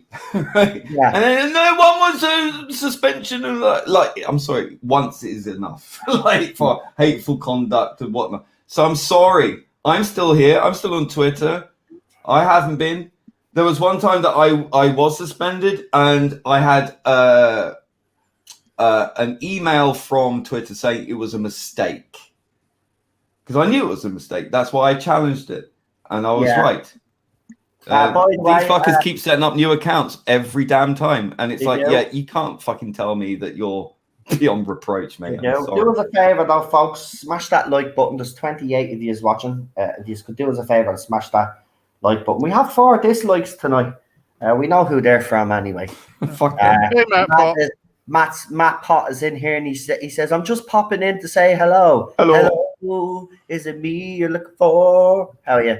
Nice to see you, Matt. I hope you're doing well, mate. So yeah, this morally correct mad fuck on Twitter with the videos that you keep posting with the googly eyes and the sanctimony dripping from him. Videos, by the way? Are they on YouTube or are he throwing them up on his Twitter? He threw them on Twitter. I threw them up on Twitter. Don't worry, we've captured them all. All right. But he's the same guy who's set multiple accounts to troll as well. He's a man in his 60s, which is the most embarrassing part. He claims to be a designer or graphic something. It's atrocious. Anyway, neither here nor there. But anyway, he was the one who was allegedly, I have to say, even though we know, posting stuff about Bolstrek fucking dogs. Right? I mean, this is how he did. A 60-year-old spends his time. Yeah, because he's a sad little baldy, pathetic little asshole, and I'll call him out for it as well. Because I've had run-ins with him as well. He is a vile piece of crap. He is. Mr. Seesaw is what I'm going to call him. I won't say any more than that. But Mr. Seesaw, you want to shut your mouth. That's all I'll say with your slandering little words. Because if Bolstrek doesn't do anything about it, I will be making sure that the law get onto you. Right? So you shut your mouth. That don't be getting involved in something that's nothing got to do with you. Why actually, Baldy? Why are you getting involved anyway? This has nothing got to do with you. We were talking about people that actually dogpiled Melina. So why are you getting involved?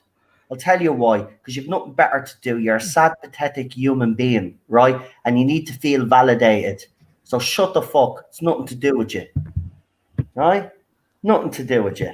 And don't it's not very civil. I'm telling you now, I will make sure that you face the full letter of the law, right? Because what you've done, and by the way, do you remember the video that you did years ago about Ballstrek, the one that you had to pull down because you were celebrating the fact that you'd got the Ballstrek and all, and you were saying all these things? I have that video. I downloaded that video, mate, right? So shut your mouth. Shut your mouth and keep out of something that's nothing to do with you. You're pathetic, you are. And you've also went after people in this family. You ought to be ashamed of yourself. A grown-ass man like yourself going after people in this fandom. You're sick. You're sick. And all you other little cowards out there that are getting pulled up and blocking us, block us all you like, you little cowards. We've got all your screenshots. You might block us, but there are other yous are idiots. You don't think we don't see any of all these posts? We've got people everywhere, right? We see everything, right? We get screenshots of everything. So keep digging a bigger hole for you yourselves, you little morons. Yeah, they run away on and then they try to delete their tweets. Yeah, I'm sick of him, right? He's decided to pipe back up again, right? Him, along with that Dembo one and all these other fucking dickheads. Shut your mouth, every single one of you. Shut up. Nothing to do with you. This situation had nothing to do with you, but you have decided to latch onto it because you have nothing better to do. Because you are pathetic, as I said, weak-minded. You will never amount to anything, and you have to feel a part of something. So you will come and get involved in this, and then bully the likes of Lee, me, and go after Ballstrek because we're defending our friends. Who the hell do you think you are? Seriously. It's time for you now to just walk away. And I know for a fact as well, I don't know for a fact, but I'm pretty damn certain he used to go under the name of Dale on Twitter, which was an account that was suspended multiple times, by the way. Because all the dog fucker stuff Dale used to do. Remember that guy? Yes, I do. Because do you know what? When I was checking me blocked list on my YouTube channel, several accounts, and by the way, quite interestingly, the Will account that I blocked is there as well. You should see all of these accounts that I've blocked over the last few years. Unbelievable. I should actually do a little video and just scroll down and show you the amount of people. I've got over 800 bloody screenshots. You know, I mean, it just doesn't seem to end. And when I had to collate all of those to put them in the folder for the police, it was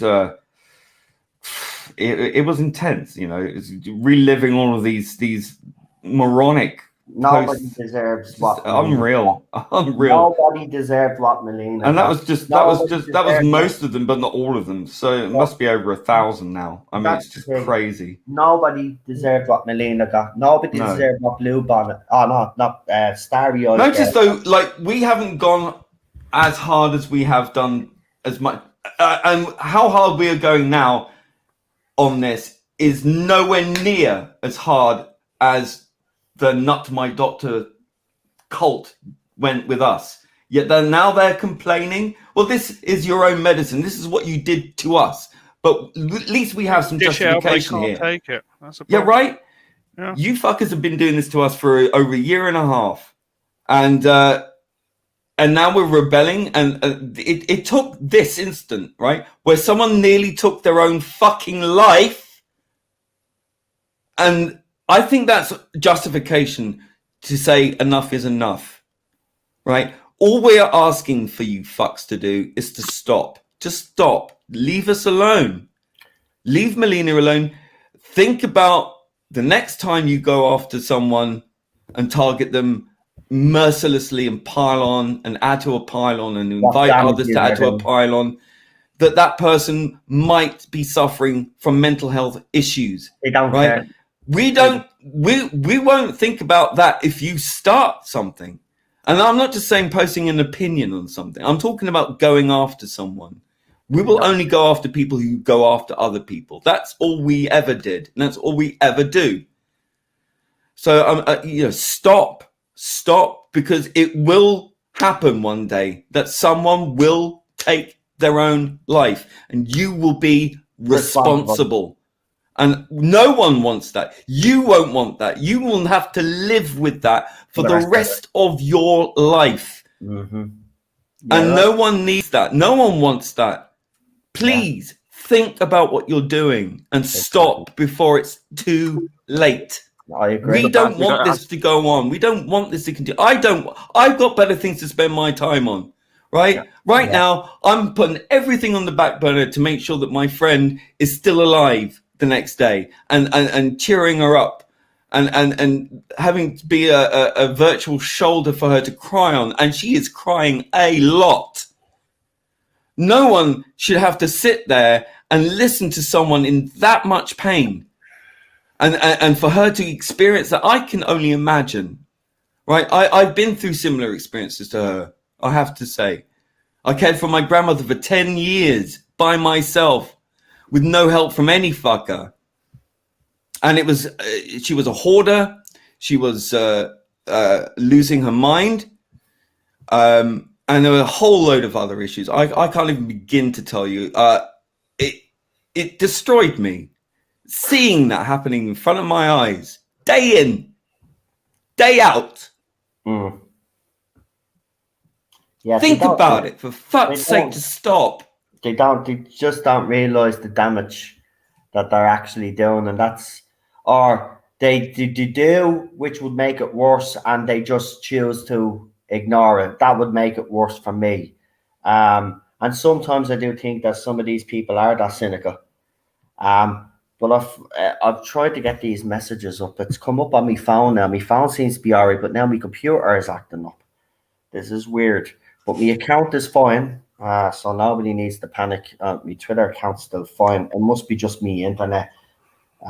Maybe I need to actually, probably knock the Wi-Fi off some. I've got 4 devices going at the same time. One keeping an eye on the chat, one keeping an eye on Twitter, one obviously on this, and another one checking something, other stuff out as well. But yeah, I've seen that to Arm's brother, a woman was insulted on the internet, and then her favorite person then commented, "Doesn't look like they've actually learned their lesson, does it, Lee?" No, I'm disappointed because I really felt maybe he was. And the thing is, I honestly think he's that weak that he is allowing himself to be pushed by his even more zealous friend. I agree. To and it's again gaslighting to say that I made this a personal event. Damn right, it's fucking personal, actually, because you come after a friend of mine and I'm trying to help her pick up the pieces. Yes, it's fucking personal, but the fact is, you've done this twice, Calidus. You've done this twice. I'm not going to say your name, but it's then for your friend to say that he's making this a personal vendetta, i.e. trying to incite him to reject turning a corner, which we were seeing glimmers of, just for him to kind of work him back up into getting all angry and, yeah, fuck these guys, let's go get them, and let's get this fucking crazy fucknut to do videos at them and tell them how they're hypocrites and all it. Yeah. Look, it's tiring, right? You're just boring people. You're sort of possessed and obsessed to the point of distraction, and unfortunately that distraction is you're distracting me from doing other things that I'd much rather be doing, and looking after my friend. And as much as it pains me to say, I don't care enough about you anymore, right? I tried at the early stages to try and talk over the table, trying to reach over and try and meet in the middle and try and agree to disagree, and every single time that I tried, I came that close, and then people just fucking I told off. you, and I hate to say it multiple times, but I actually told you, mate, you're wasting your time. And I know you'll always try to try and bring this fandom together somehow, or try make them realize what damage they're doing. But Lee, They honestly don't give a shit. They don't. I'm just after watching one of those They really are videos gone. now of who you're after being talking about. They're seriously, there's nobody, like, he might be there, but there's nobody home. Man, that guy is I'm telling you now, I'm gonna say it out straight. He is delusional, right? You can't talk sense to people like that. You're not going to be able to talk sense to you know who, the other fella that I just disappointed because I thought, as you said, they were going to turn over a new leaf. I honestly did think, well, maybe there might be a chance, but I was still very, because you know me, I'm very cynical. I've been saying to you, you know, you're wasting your time. And I know you'll keep trying, and you will keep trying. That's the thing. But I honestly do believe it's time for you to just let it go and let's just focus on making sure, obviously, Melina is okay at first. And when she's ready to come back, then we can focus on trying to get these people sorted out with the law, because it's the only way. You know, they're breaking Twitter's terms and conditions anyway, right? When they go and do their little hit pieces as well, they're breaking terms and conditions left, right, and center. We just need to start putting pressure on Twitter and putting pressure on other people to start realizing that these people are toxic. They look at, I'm guaranteeing now, right, that hate mob, if I had have topped myself, they'd be celebrating me. They'd be all over Twitter celebrating, saying horrible things about me. Oh, well, he deserved it because he hated women and all of this. That's their mindset. They're never going to change. They won't change because they refuse to, because they think they're on the right side of history. We're wrong. So, and of course, they've got these other people then singing from the rooftops, telling them to, you know, helping them along the way or adding fuel to the fire. They're not going to stop. These people will never stop. And I think you are wasting your time with these. Well, I know that now, but I had to try. That's the thing. You have to try. Because if you don't try, you never know. And I did try. And I will always stand by that decision to try. Your head up. You can hold your head up high. I don't need to hold my head anywhere. I'm just saying, look, I've tried everything, right? It doesn't work. It doesn't work. All we asked is to be left the fuck alone. And it's not difficult. No. It will all stop tomorrow if they just said, okay, fine, you know, and just walked away. We would do the same. We were not here looking for fucking arguments all the time. We just want to be able to live our lives, have our own opinions. You don't have to like it. You don't have to follow it. You can all block us and we can all block you. Fine. Everyone's happy. No, it's an addiction. They are addicted to their own fucking misery or that they're so failed in their own fucking miserable lives that they must insist on dictating and controlling other people's lives.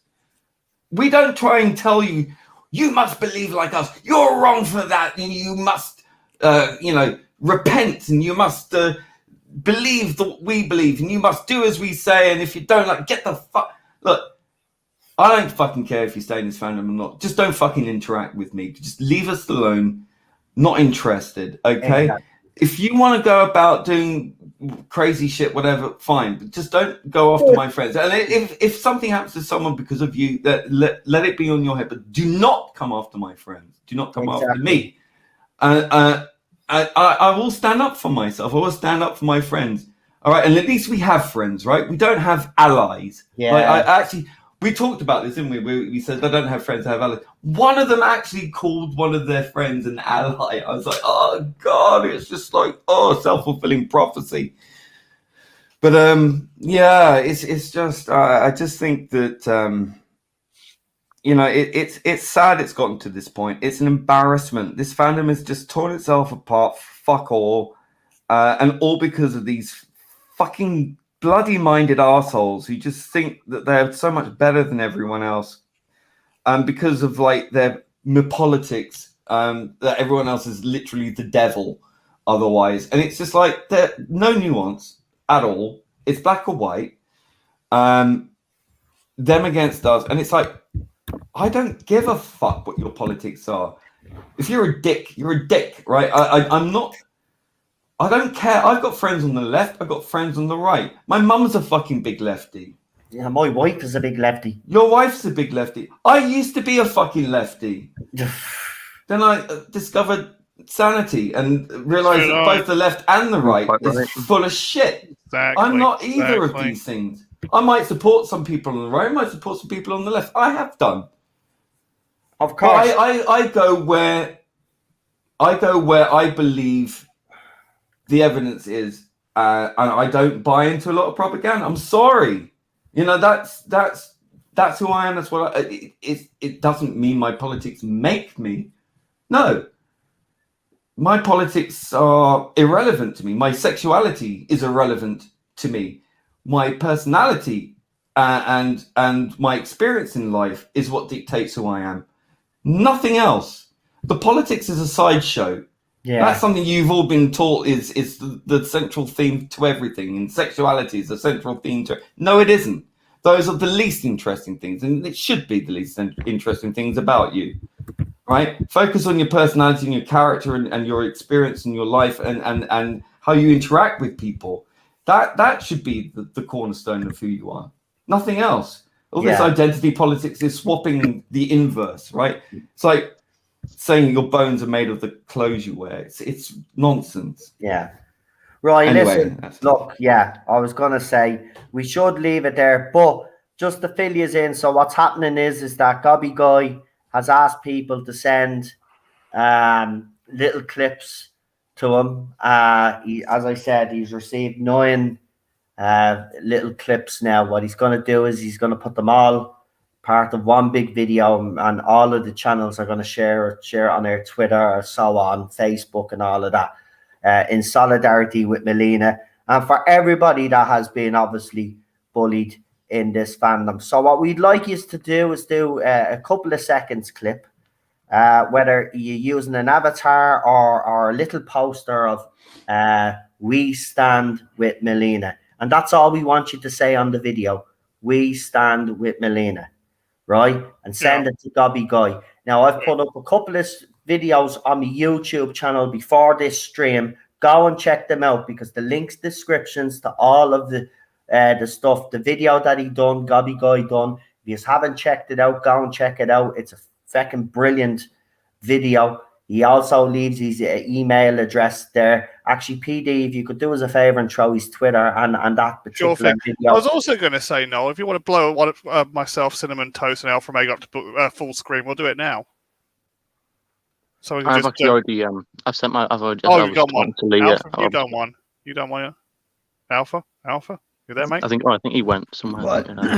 Yeah, did you? He's there, but he wants to head off because he hasn't. No, I didn't do one yet. I'm going to do it tonight. But he's going to do his own little separate one. I'm going to do one as well. I don't know if Sharon's doing it with me or she's going to do a separate one.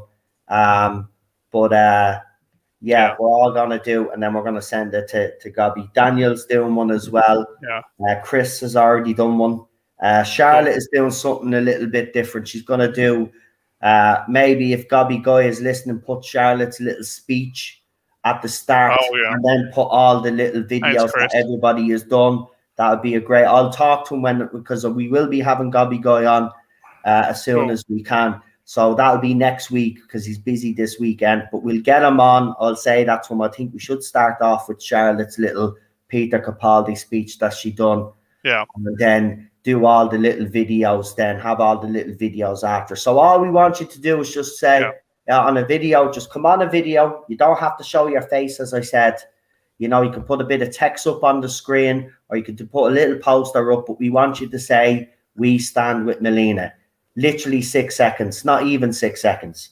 You know, it's just a tiny little video. Send it to the email address. Chris has put the YouTube channel in there. His email address is there as well. So take that email address, folks, write it down, get your little clip, get your little video done, send it to him. He's going to compile it all on the video.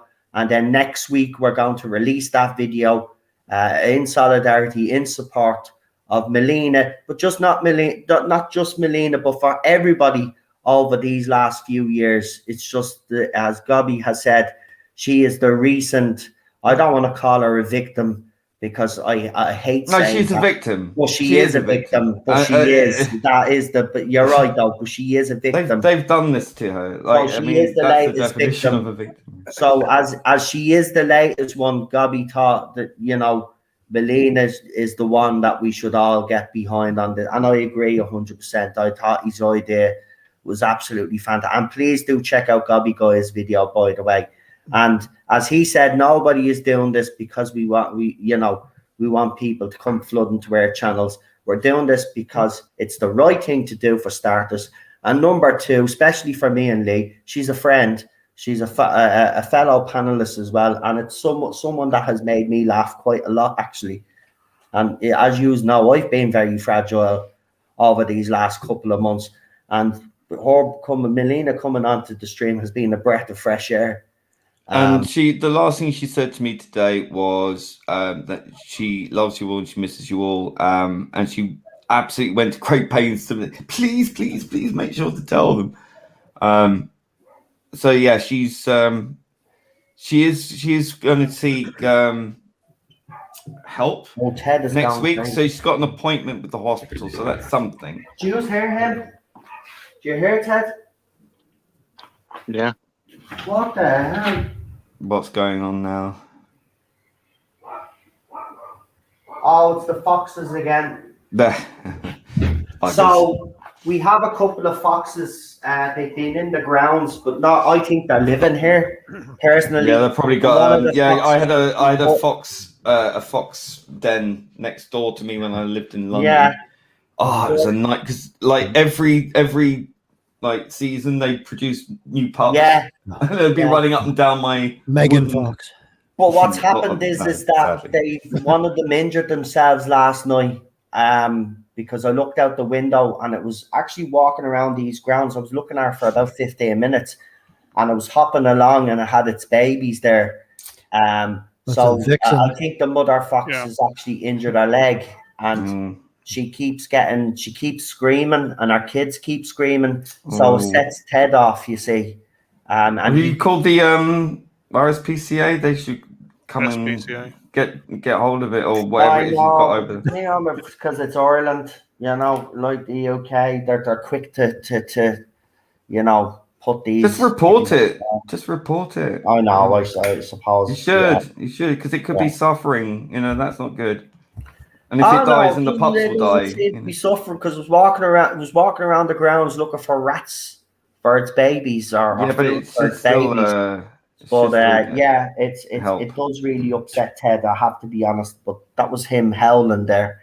But back to Melina, look, as I said, we're going to keep on top of this. We're going to keep reminding you.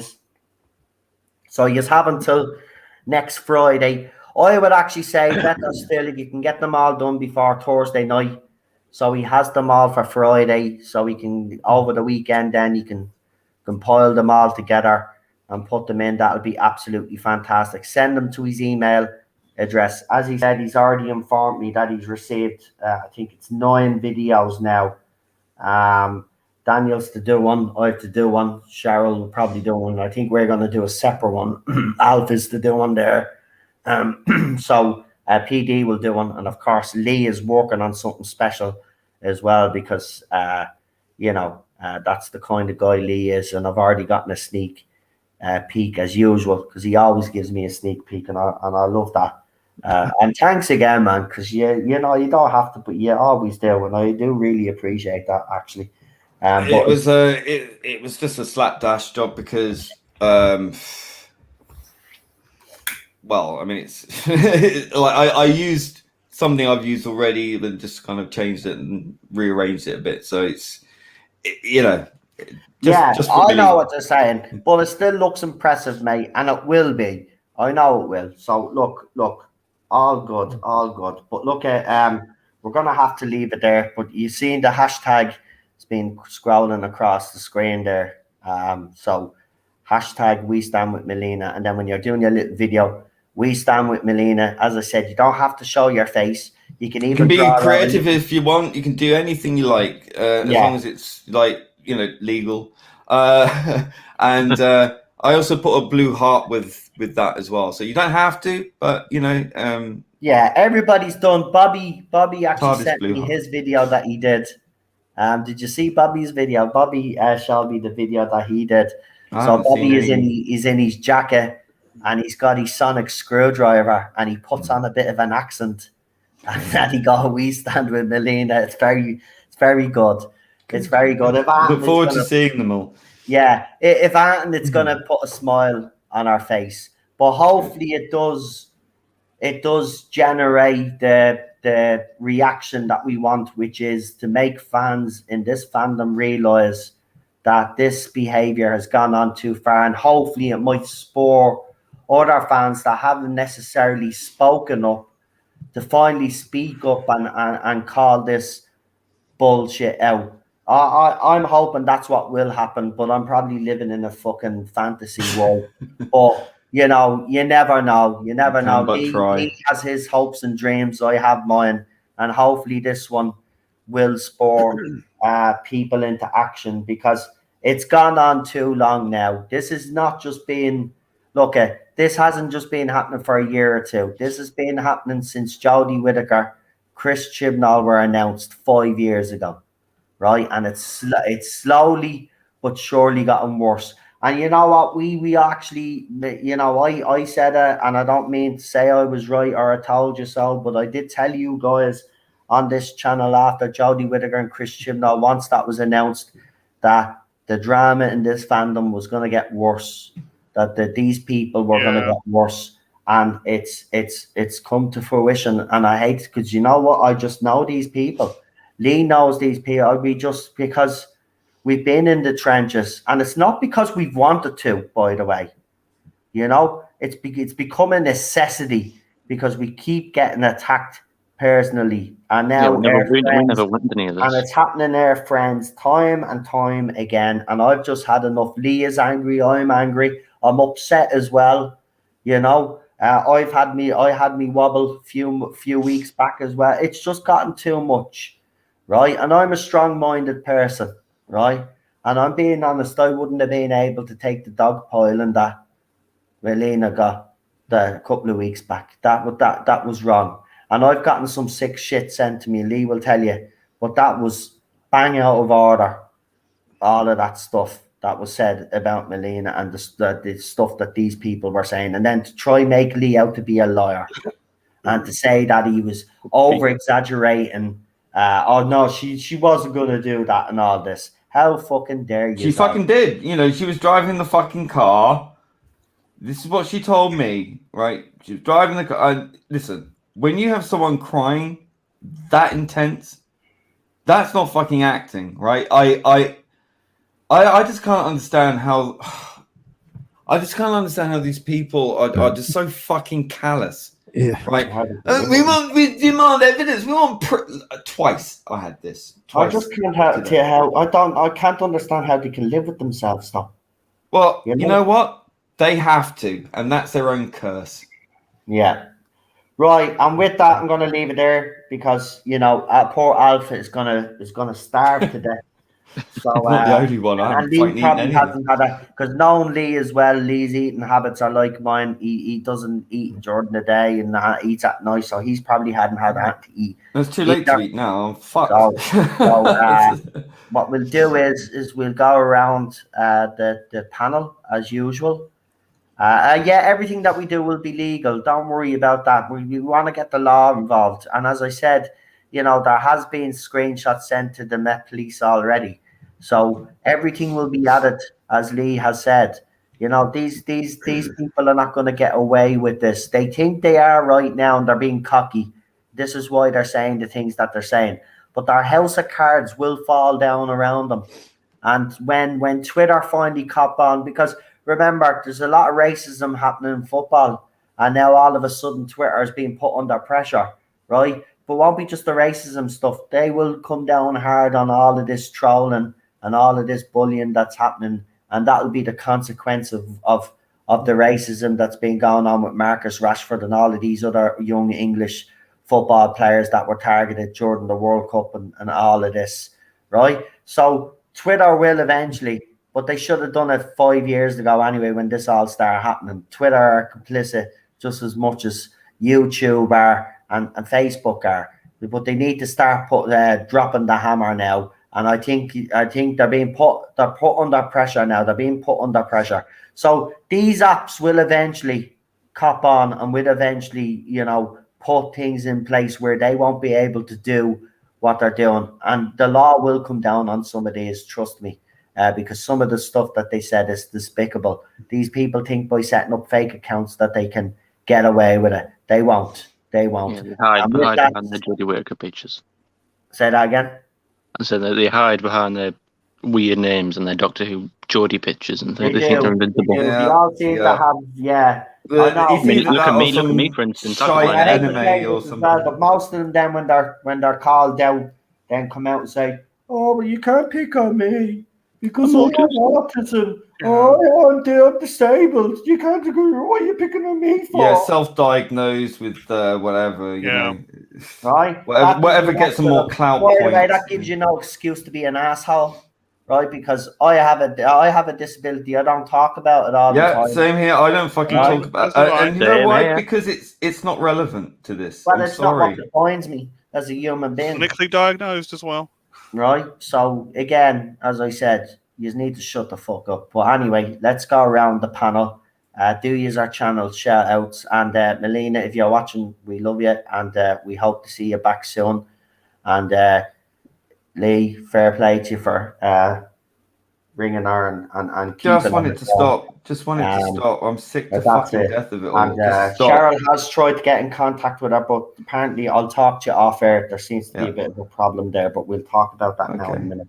But we'll do the channel shout out. So we'll start with you, PD Rich. So okay, tomorrow evening you'll probably find me on Rabbi's chat wrenching.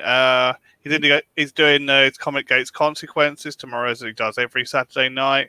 And his Indiegogo is still available. It's almost ready to wrap up. Almost. We've been hearing that for the past how long? It's never easy. It's always religious easier on the holidays, outside. and he's waiting for one printer to finally turn around and say yay or nay. And he'll give them the yay or nay. He's going to print it with them or not. That's what's going on. It's a bit of a. If anybody wants to take bets. This time next week, folks. I say Christmas. Yeah. Oh, it's been a very long 3 months, but it kind of got it out. But no, I know he'll eventually get it out. He has had first campaign. If he does it, I am ribbing him, but he will get it out. Yeah. I'll scream if you look, chat. If he does it for his second campaign, I'll. If you can't trust the Jew, who can you trust? Absolutely no one. No? Okay. Just trust me. I tell you the truth all the time. I tell you, what are you laughing for? I never lie. What are you talking about? The lead laughing there. What are you laughing at, man? I'm one of the most honest fucking YouTubers on this platform, man. Begorra. I speak me mind and I tell the truth. Begorra. But Jesus. But anyway, stop now. That's PD. You're right. Go on, you League. You do your channel shout outs there, mate. You can find me at Lucky Charms. Oh my God. You're just like Brandon Irish. Do that again. Irish Spring. No. Find me at Lucky Charms. Will you just wait for a minute? Let Lee do it, and then I want to hear you all try an Irish accent. So Lee, you go first. Lucky Charm. Right, Alpha. What? Do it. Try your Irish accent. Go on. Irish Spring. Right, that's just beautiful. You. PD. Top of the morning to you. Jesus. Right. We'll see how Brandon do. I'll rate you all now in a minute. Hold on. Brandon, go on. Try an Irish accent there. I don't know what you're fucking talking about, but I don't do accents. Me, I just do me. You know. Oh, that's Northern Irish. Wow. Right. But I have to say it's the fucking closest fucking Irish accent that we fucking have had on here tonight. The rest of you I'm just trying to. I'm butchering it now. You just do anything to hurt me, no. That wasn't even a good. You can't do it. What the fuck are you talking about? Leave me alone with me mucky charms. What are you talking about? Fucking let me watch me father Ted in peace. Oh, for fuck's sake! How about the other side? You go, see, They hate Irish people. Fucking racist. Yeah. Cultural appropriation there. Number one, I'm not Right. offended, and number two, Indian Irish. he is have no business of getting offended on my Done with behalf. love. I like them Yeah. ninja turtles. Right? Yeah, not like Mr. Turd is laughing at a fake Indian accent from a so-called anonymous caller on his stream. Oh, yeah. And he was laughing his ass off. Oh, that's No. fine when you're racist, but not when anyone else is, even though I we're was not. doing Indian Irish. Anyway, let's move swiftly on before it turns Right. into something completely different here. Lee, did you do your shout-outs? Oh, you did in Yeah, the top of early the morning. Yeah. Lucky Right. Charms. Right. So go and check out Lee's. Just do your videos and be creative. I've got a message. Yeah, Bobby sent me his video, so I'm gonna have a look at that in a bit. Oh yeah, have a look at. Nice As I one, Bobby. said to you, it's gonna give you a bit of a smile. He tried to put on a bit. I don't know if he was trying to put on an Irish accent or something, Probably. or Scottish accent, but it's funny because he has his screwdriver as well, and he put an effort into it. So I have to give it to him. So well done. Bobby's the I like- man. I like when people do something creative, but as Lee said, you can be as creative as you want. You know, 5 seconds. you don't have to show you our face if you don't want to, because I know a lot of you don't want to be showing you our faces. You just don't have to. But get those Especially videos. in the current climate. I mean, look, whatever happens, right? Look, I have no doubt these fuckwits are gonna look at these people. And it's What was that? What was that? that's them doing their collective. I mean, like, whatever happens, right? We did this out of love for Melina, and if these people want to jump on that and fucking mock it or tear it apart or spread it around and get or whatever the puerile brains do that encourages them to do anyway, let them, because that's all they got. That's all they got. They don't give a shit. And just bearing in mind, if they do that, it really does go to show the psychopathy of certain people. If they think that, laughing about mental health and a woman nearly taking her own life is funny to them, then just shame on them, really, frankly. Alpha. Yeah, Shout out, I'm gonna work on my Melina video tonight, and maybe do a rant video on the current state of pop culture. Go back again to work tomorrow, so the next 4 days I'll be working. But eventually, I put up a trailer that I'm gonna start doing Blake's, and I got to get together with people and see if they were even interested, and if so, a time that everybody can participate. And that's what I'll be doing coming up. Fantastic. And cinnamon toast crunch. Well, you can find me at Derby Rider 02, and it's a bit Scottish. I don't know why I was trying. It's all the same tribe. Don't worry about it. It does sound the same. Yeah, it is. Look, the Irish just went over to Scotland to find somewhere a bit rainier and colder. That's all. I'm gonna try All and- Vikings and Celts, aren't you? What's the Good difference? Scottish accent, though, I have to say, but it's not an Irish accent. But go ahead anyway. That's because mine's better. Gonna do Connor, shut your mouth. No, shut your mouth. All right, Shut your never mind. mouth. I'll just leave it. Right. Well, Yeah, seriously, that's- you can yeah, find me at Derby Rider 02 on my YouTube channel, and Brandon Beckett on my Twitter. Plenty of fun there. And I also sent my video for the Melina video. I had a bit of trouble because I was trying to send it on email, but the file was too big, so I had to have Lee help me out. So thank you. But You're that's all done now and sent. Ooh, I never thought about that, because mine's gonna be Fantastic. We send it. It's great. I love Now, that. service. It's Bobby fantastic. is in the chat. Have to say, Bobby, great video and fair play to you. I think you were one of the first ones to actually send your video as well. Looking forward to watching it. So thanks very much. We really do appreciate that. So we're back here tomorrow for some classic. of course. And then on Sunday, we've got some new Who. and then we'll be back, as I said, next week. As I said, until Melina is ready to come back, there'll be no Rick and Morty. So Monday, we have the movie zone.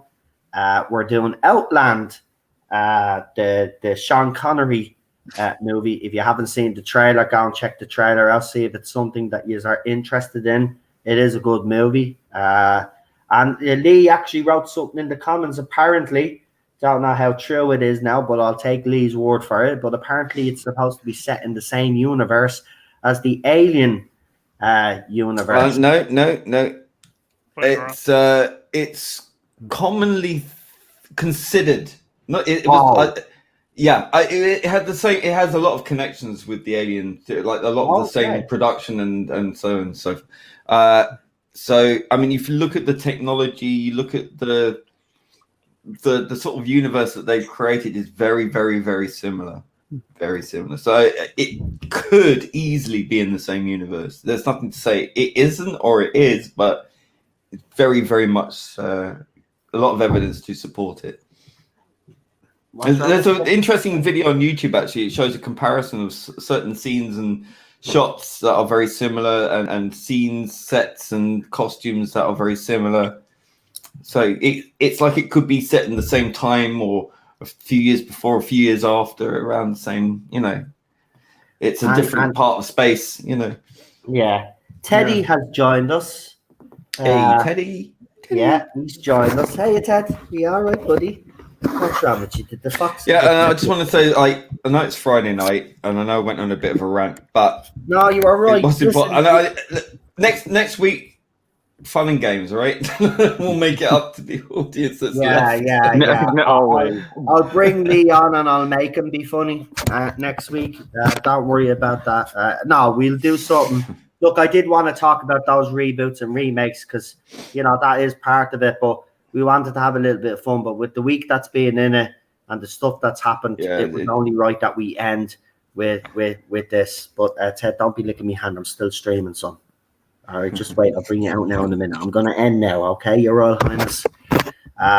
So that's it. We'll be back tomorrow. Have a good one.